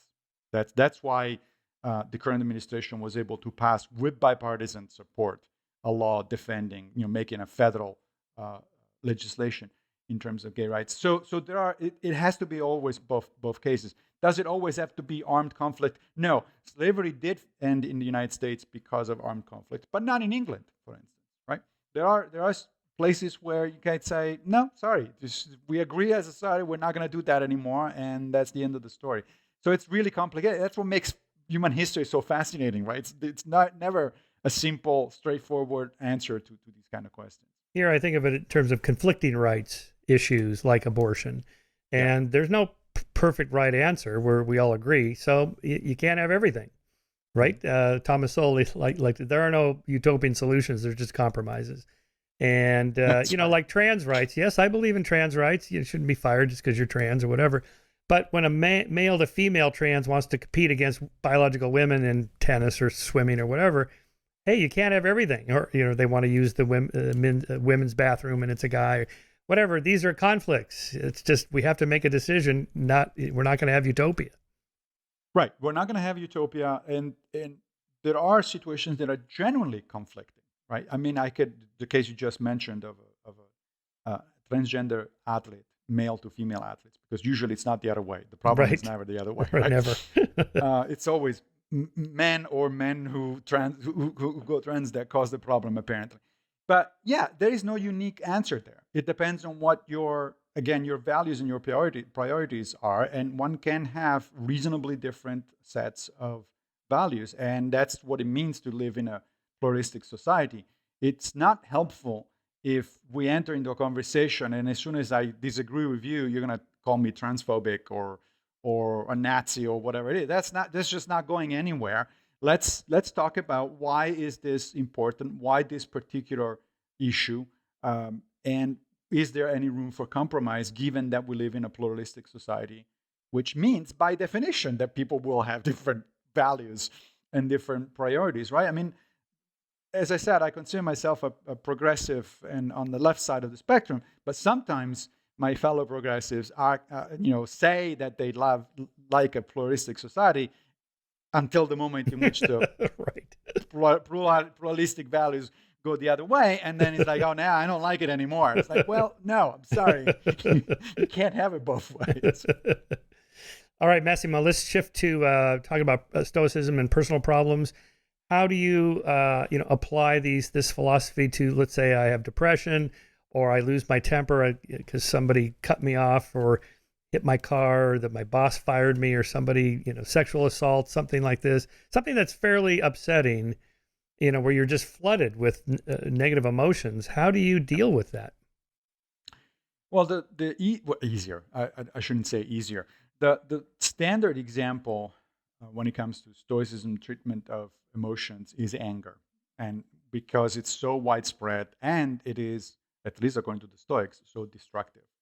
And it is a good example because it's also one of the major targets of modern cognitive behavioral therapy. So we can actually say quite a bit about it, not just from a philosophical perspective, but from an empirical one.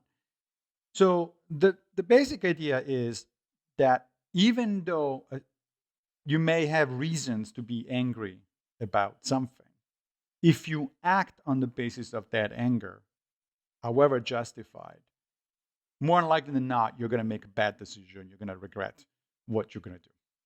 Why? Because the Stoics define what they call unhealthy emotions as the emotions that override reason, that take over, at least temporarily. And so you act on the basis almost exclusively of the emotion, none of any kind of reasonable consideration. So how do you deal then with anger management? It's kind of interesting. If you read On Anger, which is a classic book by Seneca, and then you go to the American Psychological Association website and the section on anger management, they read almost identical.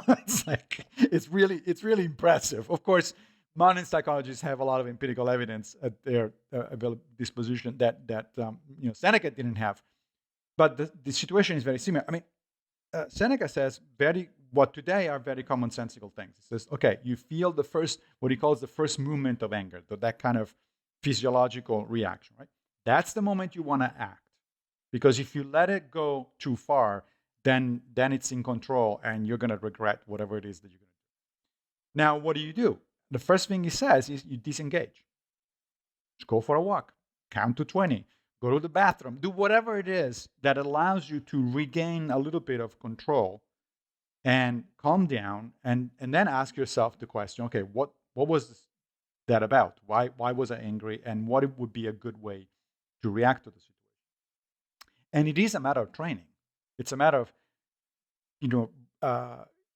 train yourself to pay attention to the first reaction, train yourself to disengage immediately as soon as it is possible, and then train yourself to sort of reanalyze the situation. Often Stoics do it by way of journaling. So you sit down later on in the evening and you open up your philosophical journal, think about things like Marcus Aurelius' Meditations, and then you literally write down and say, okay, this is what happened today, and I react in this way. Now, what did I do wrong here? What did I do right? And what could I do better the next time around? So you just print down. And in fact, the way I just put it was in the first person, what I did. But what the Stoics, and as well as modern cognitive therapists suggest to do is to do it in the second person, as if you were writing to a friend. Or you did this today, right? Why is that? Because that helps you maintain some kind of emotional distance. The idea is not to write in your journal in order to relive emotionally the event, because that's not constructive. The idea is as if you were writing to a friend and you were giving advice to that friend. Like, okay, I saw you today. You got upset because of this and that, but have you thought about it this way? Why don't you consider doing things differently the next time, et cetera, et cetera. So there are a number of techniques like this one, these ones, that over time do have a fairly proven track record. I mean, anger management in cognitive behavioral therapy has a very high success rate. Things like depression also work very well. But hang on. Yeah, how is that measured?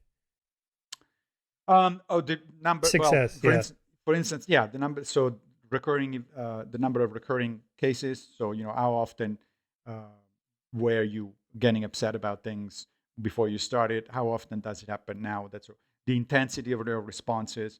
Sometimes you can actually measure, especially when people do these kinds of techniques for some time, for a long time. you can actually measure physiological responses. The physiological response goes down. Oh, like stress hormones. Correct. Right. The level of stress hormones in your blood go down from the beginning, right? Because you train yourself. It's similar in a sense to the kind of effects that you can measure as a result of Buddhist type meditations, which are also used often to deal with issues such as anger or anxiety, things like that. I had a student a few years ago who was really struggling. These are freshmen with her schoolwork and so on, and so she told me, "Well, I'm really dealing with this sexual assault issue that happened last year in high school, and I just can't get over it," and so on and so forth. And like, okay, I don't really know how to deal with these sorts of things, but so I said something like, I agree. You are a victim of. I just assumed the worst. Okay, you are a victim. This guy did whatever he did. That was really truly bad. Okay, but he's still assaulting you right now. Yep. I mean, you're not even able to finish the coursework because of this guy who probably doesn't even think about it. He's just out there somewhere doing his thing, and he's still in your life. Yep. Right? Is that kind of a Stoic thing? Like, I'm not denying that you're victim status. I mean, the person who you're angry at this person, they really did do something bad. So you don't deny that. Yeah, that's right. It is very much a Stoic approach. The Stoics would say, look, there's two ways to think about your past. One is to regret, to say, oh, if only I'd done things differently, if only I knew blah, blah. And that is emotionally satisfying, but it's also emotionally crippling because you're going to, as you just said, you're going to relive the same thing over and over, and you're bringing the past with you right now, and it's getting in the way of doing things. Or you can look at your past and say, okay, what have I learned from this experience? What is it that I can do? What kind of steps can I take in the future to avoid something like that repeating itself, right? So now you're looking at it analytically and you're taking charge. So you shift from being a victim, which means being passive, right? Being the receiver of whatever physical or verbal abuse, to being an active agent and say, okay, setting aside that this was a crappy thing that the guy did to me, it's done now. So now what can I do right here, right now, in order to take back control of my life? And that switch, that is a particular application of a very well-known effect in psychology known as the framing effect. So the framing effect is, you're familiar with this kind of stuff, but it's, the classic example is you go to the doctor and the doctor looks at your analysis, your results, and says, okay, there is a 95% chance you're going to make it. Or you go to the doctor, same situation, and the guy says, looks like there's a 5% chance you're going to die. Now, it's the same exact information, right? It's 95 or 5, it's the same shit. But you're going to react very differently if it is framed one way or the other. Essentially, a lot of Stoicism and a lot of cognitive behavioral therapy can be understood as using the framing effect to your own advantage. Right? So you're going to rephrase the exact same. You're not changing the facts. You cannot change the facts. The facts are in the past. They cannot be changed. But you can certainly change the way you think about those facts. And initially, it's going to be difficult. It's going to feel awkward. It's going to feel unconvincing. But again, fake it until you make it. You keep doing it. You keep doing it in your philosophical journal. You keep doing it by talking to somebody else. A lot of Stoicism works through a buddy system, basically. So somebody who's ideally a friend or somebody who's practicing Stoicism. Or, of course, if you need it, a cognitive behavioral therapist, because that's what they're there for, right? It's the same kind of thing. And so the more you do it, the more it becomes second nature. And in cognitive behavioral therapy, they call this the avoidance of catastrophizing, right? So, oh, this happened to me, and that was a catastrophe, and now I'm marked for the rest of my life. Or, now how am I going to get out of this thing? It's horrible. It's like, well, hold on. Yes, it certainly was an injustice, and it was certainly horrible in the moment, etc. But do you really want to keep going through the rest of your life like that, as you were saying earlier? You're essentially forfeiting to the other person. You're essentially saying, oh yeah, not only you did damage to me then, you keep doing it every day, every time that I think about this stuff. This is useful also for day-to-day challenges. Like a friend of mine who is practicing Stoicism told me about this little, and he's very, very adept at these kind of things. But so he said, look, one day I was with my wife. I was on a plane landing in Paris. I was invited to. He's an academic, invited to give a talk. I was all excited about it. Blah blah blah. I go to the checking in with the immigration stuff, and I can't find my passport. Now, the immediate obvious reaction would be, oh crap, what the hell? What's going to happen now? This is a catastrophe, right? Instead, because my friend trained himself to do so, he says, okay, I see what this is. This is a challenge, right? The universe is sending me a challenge, and now I'm going to score myself. He literally does this. He has a little piece of paper. You can do it on your iPhone, right? Where he says, okay, now the challenge starts now, and it's going to end once that the consequences of this situation are unraveled. They're all done. So from now on, I'm going to actually take note of what I'm doing, and I'm going to score myself. He has a scoring point in the system, 0 to 5. Now, why the hell did you do that? First of all, because immediately that changes your frame of mind. It's not a catastrophe, it's a challenge. It's not something that is happening to me, it's something that I can act on. It's something that I can try to figure out how to get out of it. And also, the scoring yourself thing, which sounds silly, like, well, I know that at the end of this thing, I'm going to get to the end of it. And then I'm going to look at my scoring card, and I'm going to feel crappy if I didn't score very high, because I feel like I'm going to fail. So now I'm paying attention. Now I'm actually trying to do my best. And so it just broke down the thing in a number of steps. Step number 1, ask the crew to go back to the airplane, see if the passport maybe isn't in the seat or in front pocket or something like that. No, it turns out it wasn't. All right. Number 2, ask what kind of options are there. Well, it turns out that the French government lets you in on a provisional basis until you can get a replacement passport at the consulate. Great. Well, that solves the immediate problem. Then he goes to the consulate on Monday morning, and it was a holiday, so it was closed. Oh, crap. All right. Well, what's your next choice? Well, next choice is you go the following day. Of course, he goes back the following day, long line around the block because, it's the day after the holiday. Well, what are my choices here? I could be upset and pissed off that there is a long line, or, hey, I brought my book. I'm going to read for an hour, right? And so on and so forth. And by the end of the situation, he was, of course, able to get a replacement passport. He gave his lecture. He had a nice time in Paris with his wife, and then went back home. That's really a great story. Yeah, that's one of the advantages of having an iPhone, a smartphone, is that I always have an audiobook. Or I can go on Twitter and find some articles to read, and so forth. And so I try to reframe whatever happens, like, oh, I'm stuck here in traffic or something like that, as an opportunity. A couple small examples. I used to get pissed off. I like to drive fast, so I used to get pissed off when somebody would pass me, until one of my cycling buddies said, hey, Shermer, there goes your rabbit. Let him get the ticket. I'm like, oh, so it's good if somebody goes faster than me. Yeah. So now I like it when some guy zips by me. I'm like, yes, there goes my rabbit. He gets the ticket instead of me, because I used to get tickets all the time. Do you know Jocko Willink, the Navy SEAL guy? Oh, yeah, right. So I don't know him, but yeah. So I don't know if you've seen his video called Good.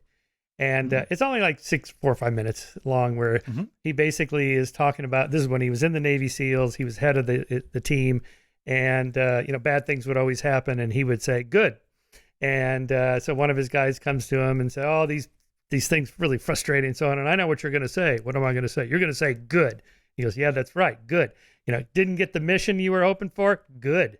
We get the time to stay back and train and practice for the next one.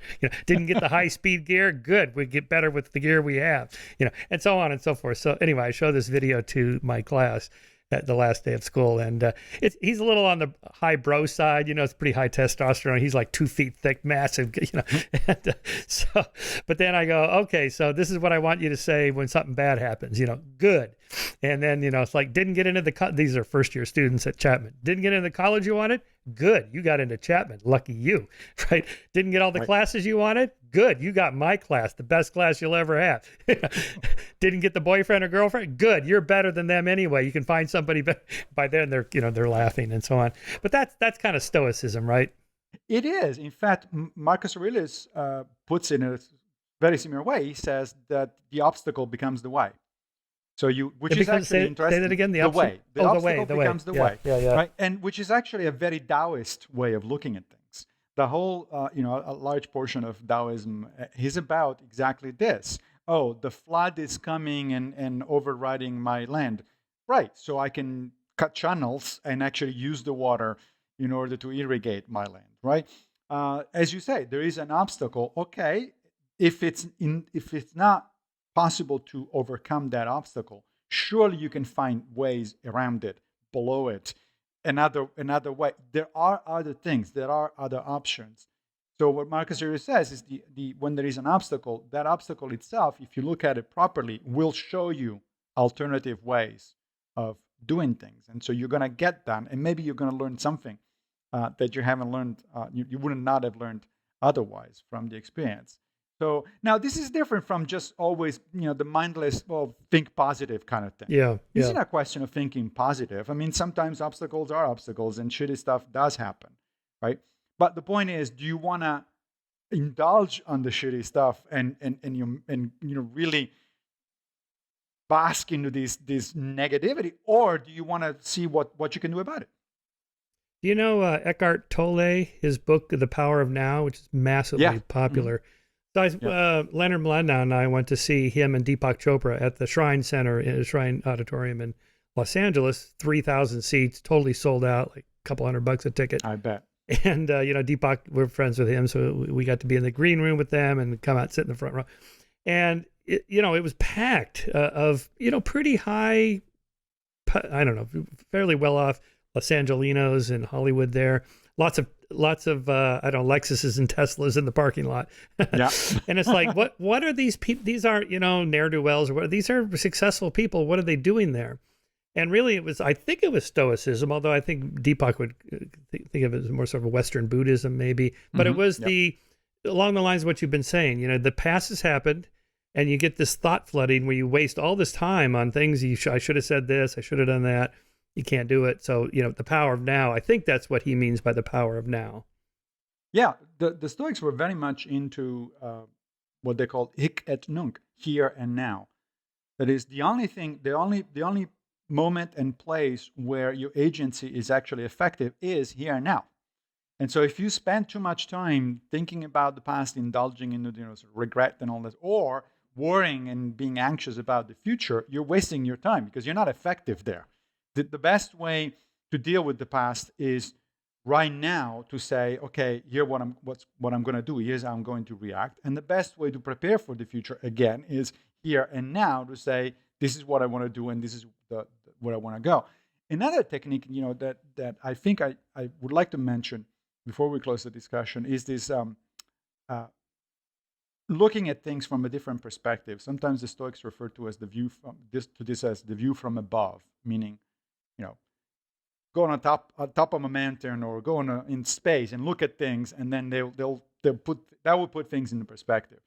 And there is a guy who is actually a comedian, an Australian comedian, who, believe it or not, uses Stoicism in his comedy, and he uses this example to explain the view from above, right? Putting things in perspective. He says he makes a suggestion to agencies that handle trains or airplanes or something like that. So, for instance, to change their announcements. So instead of saying, the train for Los Angeles is now half an hour late, and everybody's going to go and say, this is impossible. I can't deal with that. I have an appointment, blah, blah. They could say something like, go more stoic, and something like, the train for Los Angeles is half an hour late, and there are children starving in Africa. Now you feel like a jerk. That's really funny. They're going to say, "Oh, this is incredible. This is it's unacceptable." Like, that's really funny. I love that. Oh my God. Okay, now, so in Stoicism, let's talk about depression and suicide. Are there degrees there we have to recognize? Feeling blue or sad or low, that's normal. Somebody who is like chronically depressed that has maybe it's a brain chemistry thing or I don't know what, and they can't even get out of bed without taking their Right. antidepressants or whatever, or somebody who's feeling suicidal, really extreme, not just kind of blue and down and but really serious. Is that too much to ask to just apply Stoicism for those Yeah, people? I think that is. I mean, one of the things that I like about Stoicism is it's not magic. So it's not like you can, you know, do your little magic dance, invoke the words, and then the thing is gone. No, if you are clinically depressed to the point where you do need, chemical assistance or professional assistance of any kind, you should do it. Yeah. However, the interesting thing is that there is a literature now of people suffering from depression who are also Stoic practitioners, and they will tell you that the two things are not incompatible, meaning that both of them help. There's a friend of mine, a colleague of mine actually here at City College, Lou Marinoff, who wrote this book a number of years ago called Plato, Not Prozac. And it's about Right. philosophical therapy and stuff like that, right? However, despite the title, if you open the book and go to the introduction, Lou says, look, sometimes you will need Prozac or whatever other medication Right. it is, right? Right. Because your brain is not in a normal range Mm. where it can function as people normally expect their brain to function. If that's the case, you need the medication. However, all the medication does is bring your brain back to a level of functionality.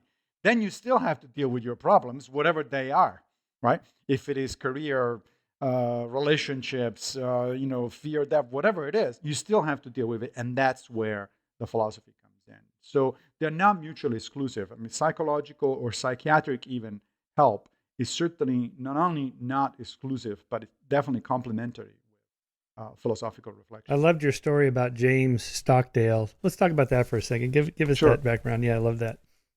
So James Stockdale, most people, if anybody remembers him, it's probably because he ran as a vice president with Ross Perot back in the 90s, I guess, mid-90s, Yeah. something like that, right? But as it turns out, he was also a vice admiral in the U.S. Navy, and he was involved in the very beginning of the war in Vietnam.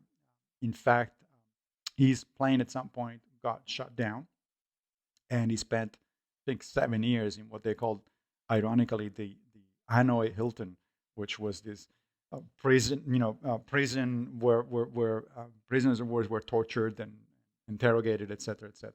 Now, it turns out that Stockdale, so he had a really horrible experience, right? 7 years of his life. But Stockdale, before enlisting in the Navy, actually had studied Stoicism.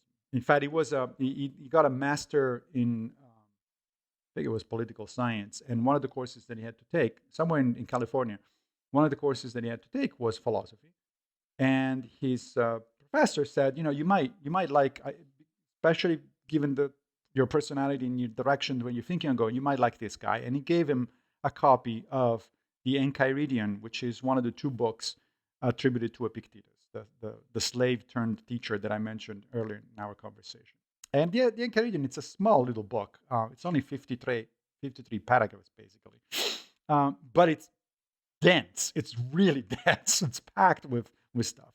Well, turns out Stockdale warmed up to this, to Stoic philosophy in general. So he started studying and he kind of tried to practice Stoicism. And then it got shut down in Vietnam, right? And he writes in his published diary, he says, as soon as I saw my plane going down, I ejected. I was down with the parachute, and I saw that I was going to land in enemy territory, so I was going to be captured. And I told myself, you have a few more minutes of freedom, and then you're entering the world of Epictetus. Why? Because essentially you're going to be like a slave. You have no liberty of movement. You have very little freedom of doing anything. Your actions, almost nothing is going to be up to you, except one thing, which is what Epictetus insisted on: the way you think about stuff. And that Stockdale credits that. By the way, his full name is wonderful, James Bond Stockdale. Really? Yes. And that was before the whole Bond phenomenon. And that was before the whole Bond thing. So he credits Epictetus with saving his life, because he did have an incredibly hard time, of course, but he was also the highest ranking officer in the prison at that time. So he took charge. He established a system of communication with fellow inmates, he issued orders about how to respond to interrogations, what to do, what not to do, etc. And that is what got him alive at the end.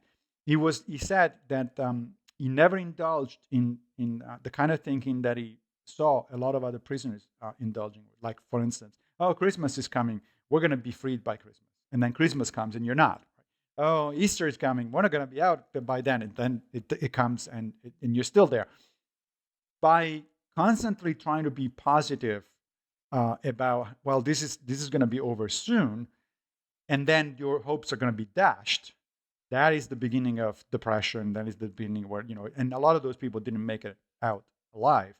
He told himself, like, you need to look at what this is. You're looking at least 5 years in this place.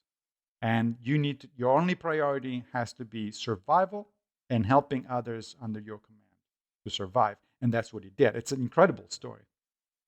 I don't know how much similarity that is to John McCain's story, but I think McCain was pretty stoic about his experiences as well. Thinking about Viktor Frankl, because you also talked about him, Man's Search for Meaning. It was something similar, if I recall, that the prisoners at Auschwitz who just had the smallest reason to keep going every day, just it didn't matter how tiny it was, are the ones that were more likely to make it. That's right. And those reasons had to do mostly with helping others. I mean, one of the things that Frankl and the Stoics highlight, again, is this notion that we're social animals. And that a lot of our meaning, the meaning that we get out of our lives, is because we do things for other people. Once again, there is very good empirical evidence these days that is in fact the case, that a major source of satisfaction in life is when you do things for other people, which doesn't mean you need to become, a saint or anything like that. We're talking, as you were saying, just small things. Even just a tiny little thing, you're helping, you're smiling, or you're giving a pat on the back on somebody. You just did something for another person. That makes you feel better, and that gets you through incredible hardships. If we're talking about concentration camps and prisons. So here, the difference between happiness and meaningfulness might be a Stoical principle that just seeking pleasure to be happy is not enough. You need a meaningful, purposeful life, which often involves challenges, and those challenges aren't going to be fun or pleasurable, right?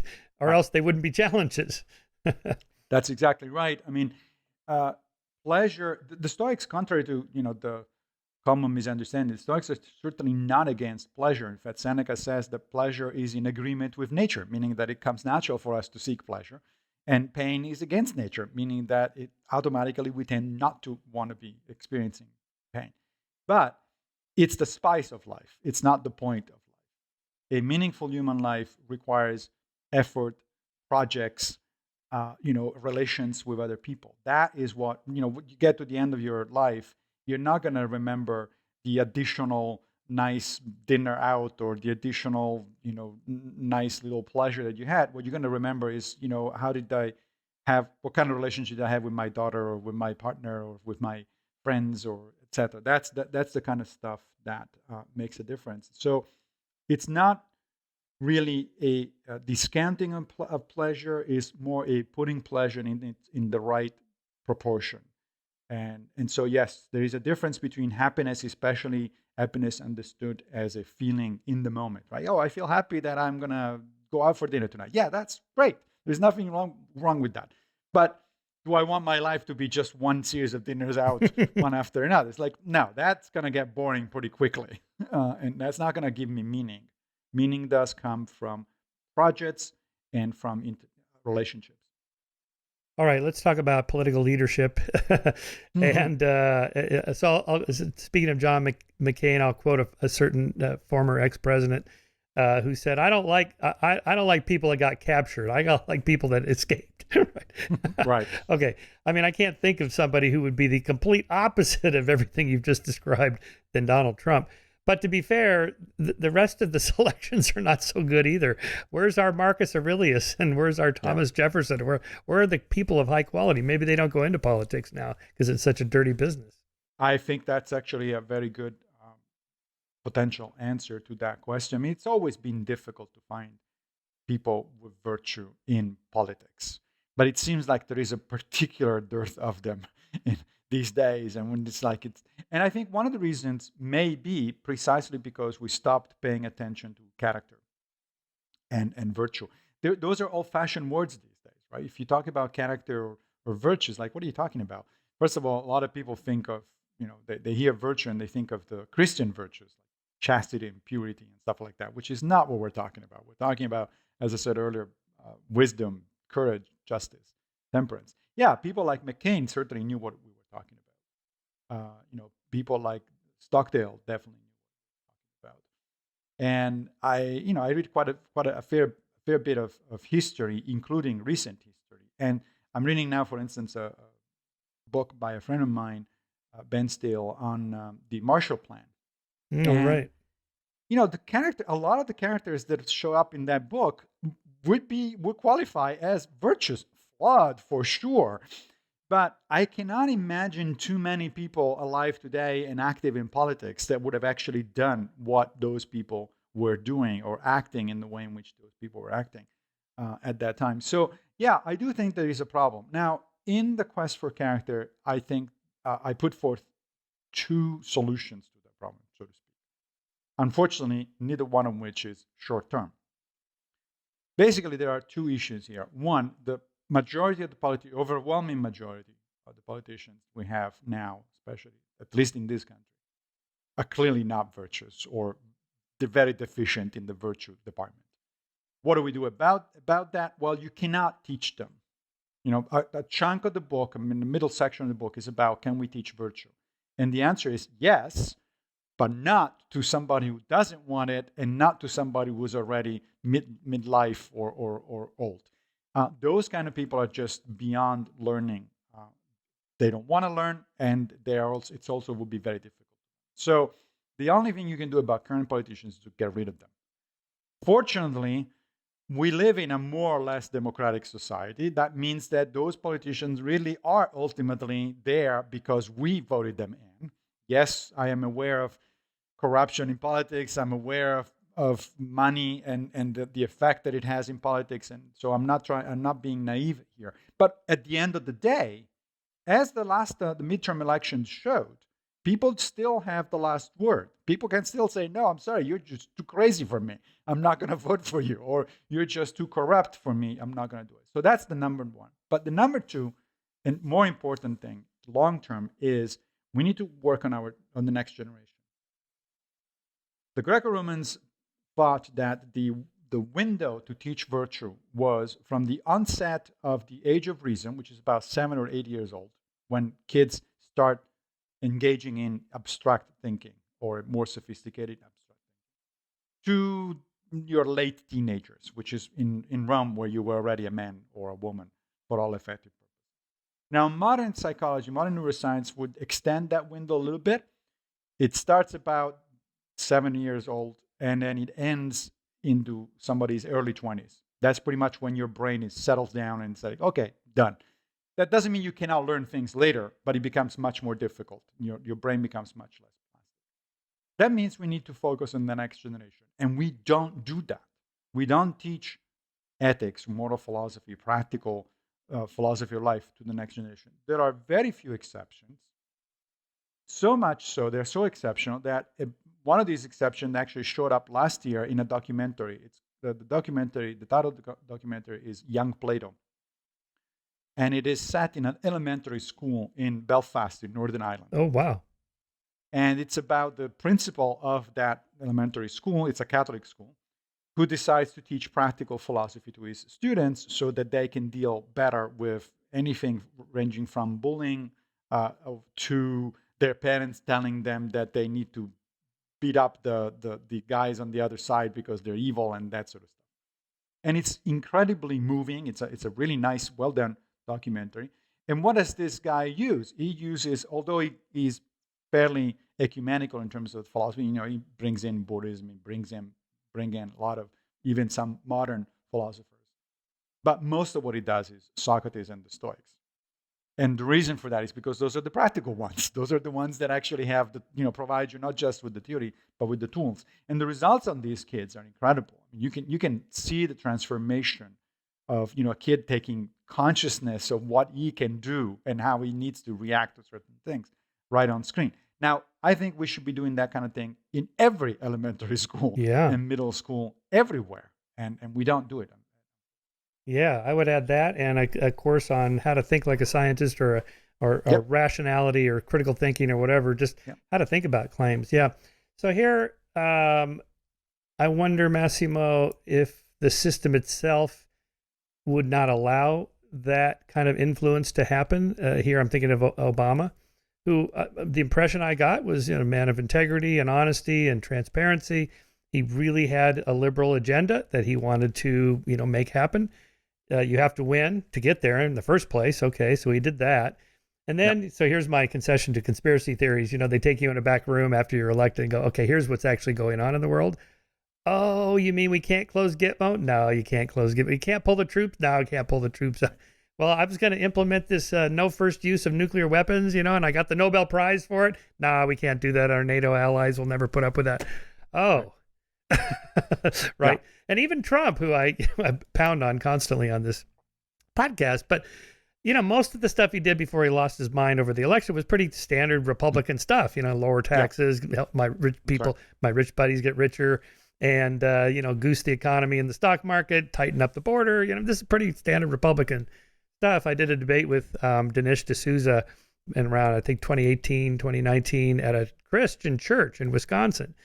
So I took this opportunity to say, how is it you guys could support, and you just rattle off, 3 marriages and countless affairs and 3 children with 3 different women and, all the bankruptcies and the defaulting on his loans and you just go on and on. How is this guy a Christian, virtuous Christian man that you could support?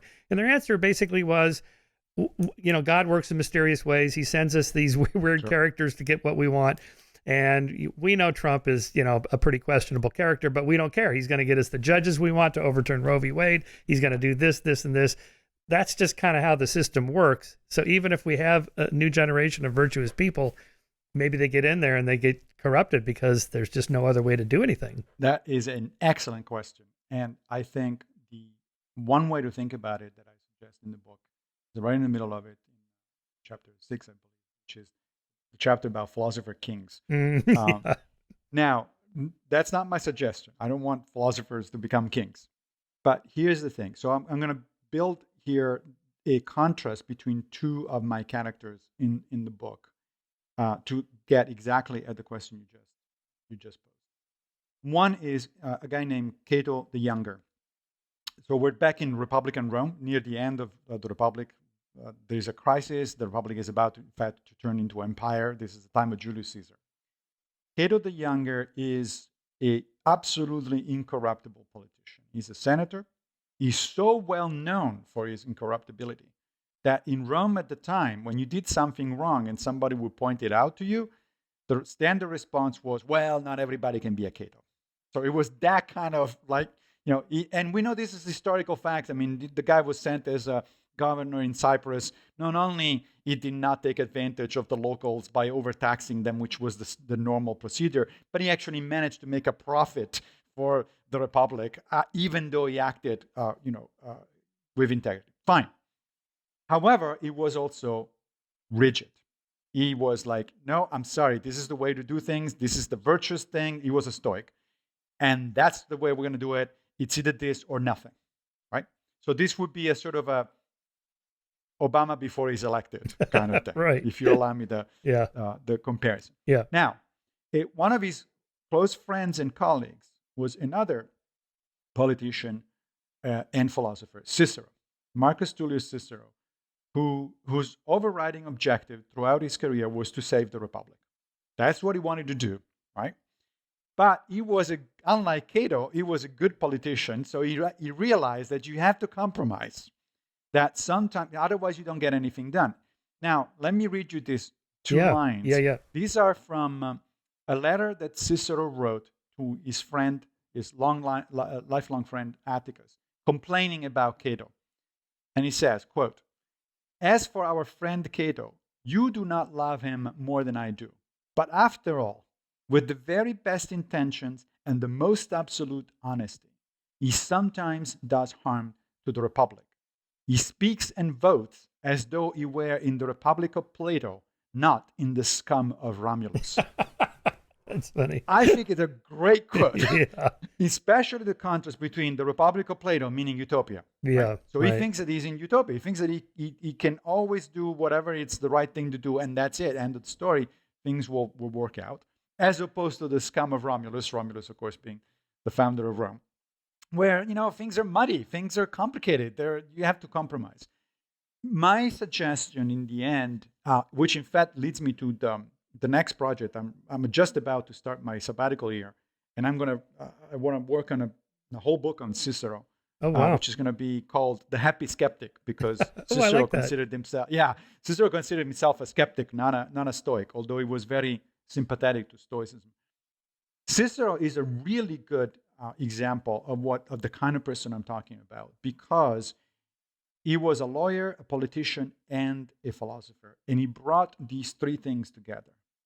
The philosophy gave him the general moral compass. He really genuinely tried to do long-term the right thing.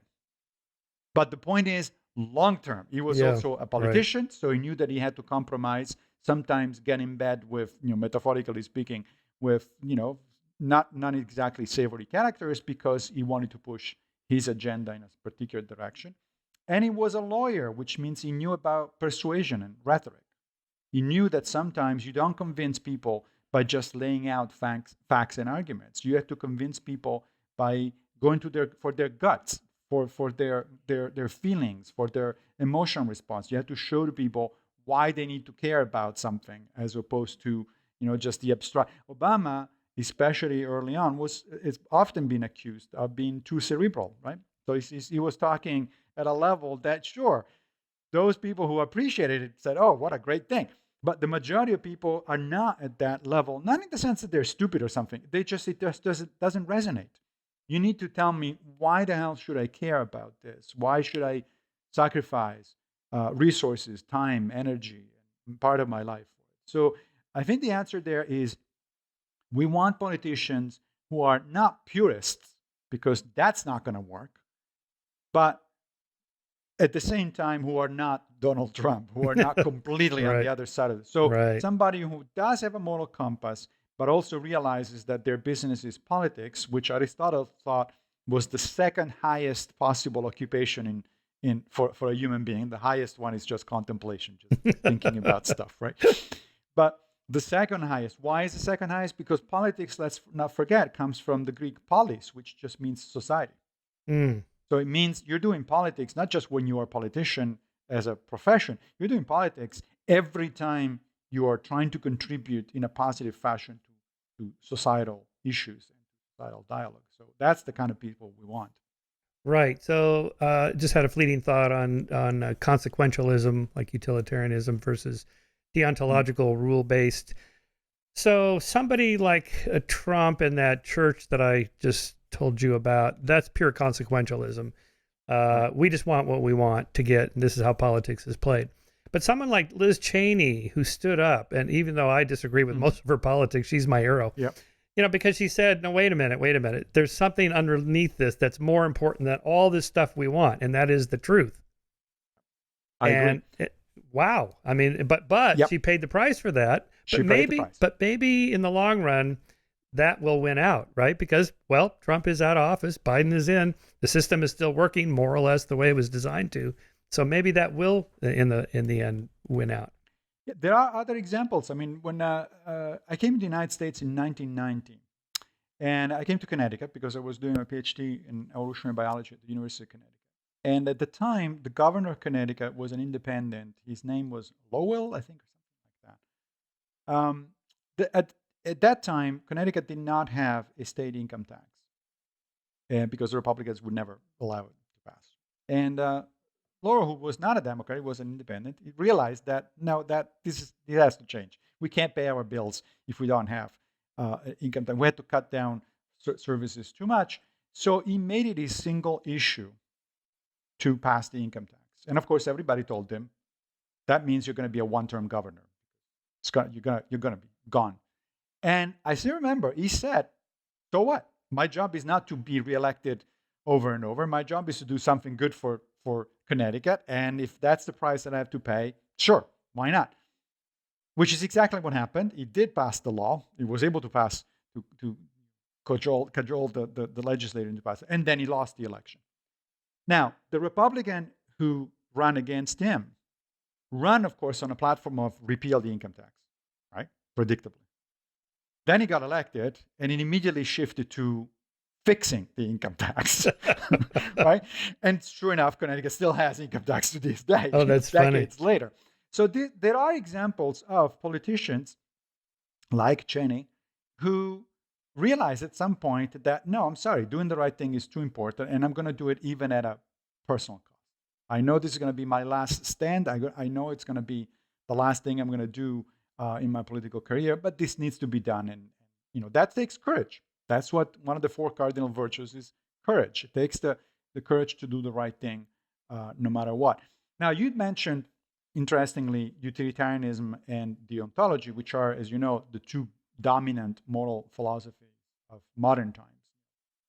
Deontology, in the modern sense, goes back to Kant, so the Enlightenment, 1700s, and utilitarianism is shortly thereafter, early 1800s, Jeremy Bentham, John Stuart Mill. Virtue ethics, which is the third big one, of which Stoicism is just one example, has gained ground over the last few decades, even in moral philosophy circles, so to speak, so in technical circles, so much so that now it's the third contender. And the virtue ethics approach is kind of a in-between, because the virtue ethicists are concerned with consequences. They, of course, you have to be concerned with consequences, because potential consequences at least. But they also point out that human knowledge being limited in the way it is, it's not really necessarily that obvious what the consequences are going to be, especially long-term of your actions. You might have certain intention to do X, Z, or Y, and you certainly should be doing due diligence to make sure that you maximizes the possibility that you're doing what you intend to do. But ultimately, that's not up to you. It's up to a bunch of other people, circumstances, imponderable factors, et cetera, et cetera. So betting only on the consequences is dangerous, because you don't know what it's going to do. Similarly, however, betting only on rigid rules means that you're not going to be flexible enough if the situation changes. And so what the virtue ethics emphasis is, that's why it's on character. Because character means, among other things, decision-making ability, judgment, right? The things that the Stoics value the most above everything else is judgment, is good judgment. Epictetus, in fact, says, the only truly good thing for you is a good judgment, and the only bad thing for you is bad judgment, because everything else follows from it, right? How are you going to make your decisions in life? Where are you going to invest your money? What kind of career you're going to try out? What sort of relationships you're going to get in? All of those are results of your judgments, right? So if you have bad judgments, you're going to you're going to be sorry. And if you have good judgment, you're going to be, statistically speaking, happier. And so the notion is, therefore, that the emphasis should be on judgments and intentions, so long as you acknowledge, of course, that the consequences are part of the picture. They're not irrelevant. They're not out there. We do care about consequences of our actions, but the consequences are not up to us. The intentions and judgments are up to us. The due diligence has to be at the level of the judgment. Then if things go well, great. And if not, you got to start over and try something else. Right. You had the discussion of Eichmann and the debunking of the notion of evil as a metaphysical entity, which I liked a lot, because there's nothing floating around out there that's almost a theological idea. Exactly. People are just making bad decisions. Although, where would you put, like, say, in that example, anti-Semitism? I do think Hannah Arendt undersold the power of anti-Semitism in Eichmann's motives. Yes, he was a paper-pushing bureaucrat, and we could say, well, he was wrong about the Jews, and therefore he shouldn't have eradicated them. But the hate maybe in his heart, or the rampant anti-Semitism that was throughout Europe for centuries, that Hitler inherited, really. Hitler's willing executioners, Jonah Goldberg called them, that, it was there, ripe. But is that also just a bad judgment? Okay, I'll say yes. It is a bad judgment. I would take out the just part. So I'm going to try to answer that question not by way of Stoicism, but by way of Buddhism. And the reason for that is because there is actually a lot of similarities between Buddhism and Stoicism. Sometimes I present Stoicism as the Western equivalent of Buddhism, certainly from an ethical perspective, not from a metaphysical perspective, but ethically speaking, they're very, very similar. And also in terms of practices, actually, there's quite a bit of overlap. Now, a colleague of mine years ago interviewed the Dalai Lama. And the Dalai Lama, and this colleague of mine is in fact a Buddhist practitioner, but at the time, he was just beginning. And he was flabbergasted by the notion that the Buddhists have that you should not be angry, even with really, really, really bad people. Never be angry, because anger is destructive, which, as I said earlier, it's also the Stoic approach to things. So my colleague, what does he do? He uses the Nazi card, right? The Hitler card. It's like, all right, Dalai Lama. So, thought experiment, you're given a time machine. You can go back in time and kill Hitler. Given what you know, not only would you do it, but wouldn't you do it with satisfaction? Would you be angry at what Hitler has done? And the Dalai Lama answered, first of all, yes, of course I would do it. But no, I wouldn't be angry. What I would do is I would not only do it, but making a big celebration out of it, because I'm excising a really bad karmic point in the fabric of the universe. So it's important that I do it, and I'm glad to do it. Nevertheless, I won't do it in an angry fashion, because Hitler didn't ask to be that karmic point. I am going to approach it as a surgeon who is about to take out a tumor would. The tumor is definitely bad. I'm certainly going to take it out, and I'm definitely going to celebrate. But I'm not going to be angry at the tumor. What the hell would that mean? It's like, no. So Hitler, just like all of us, was the result of universal web of cause and effect. Part of that cause and effect, of course, was his own decision-making, but that decision-making mechanism inside his brain was not independent of the rest of the universe. We're all part of the same general causality. So whatever we do is a result of incredibly complicated causes, and we are in charge of only a tiny fraction of those, and even that in charge is debatable. It depends on what you mean by in charge. That story about the Dalai Lama reminds me of a Quentin Tarantino movie, right? I mean, they all are like over the top. We're gonna really kill Hitler, or the latest one on what is it? The Hollywood one where they reenacted the Manson murders, but just completely destroyed the Manson women. Just over and over and over, and you just get this total satisfaction from it. Yeah, right. So I think that's, however, a good way of thinking about it. Epictetus, again, the slave turned teacher, puts it in an interesting fashion in the Discourses, which is the second book that is attributed to him. There is a dialogue that he has with one of his students. And his students is talking about a thief, and, shouldn't we apprehend the thief and put him to death, because at the time, penalty for thievery was pretty strong. And Epictetus says, well, would you apprehend and put to death a blind man? And the student says, well, but it's not the same thing. It's like, what are you talking about, right? And Epictetus answers, yes, it is. The blind man hasn't asked to be blind. And yes, he's going around, bumping into people, and he's going to hurt himself or maybe hurt other people. And yes, what you need to do is to stop him from doing so, right? So if you need to stopping from hurting other people or hurting himself. And then that said, you need to figure out a way to help him out of his condition. And the same goes with the thief, the murderer, or right. whatever. So then you'd say something like, the reason Eichmann or anybody hates Jews is because they think Jews are doing things that are actually harmful to our nation. Or to bring a more contemporary example with Yi, the Jews are doing this to the blacks. And so if you really believe that, it would be sort of rational to be angry about that. If you really believe Jews were poisoning wells or drinking the blood of Christian children and so on, you'd be furious about that. Correct. But you're just wrong.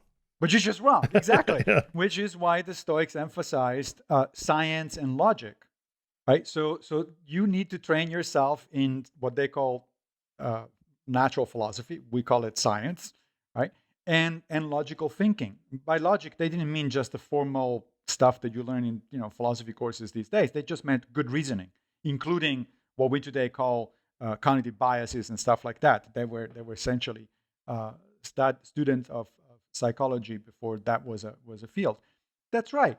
It's always bad judgment, bad information, bad thinking about stuff that brings you. When you mentioned a few minutes ago that I reject the notion of the metaphysical notion of evil. Right.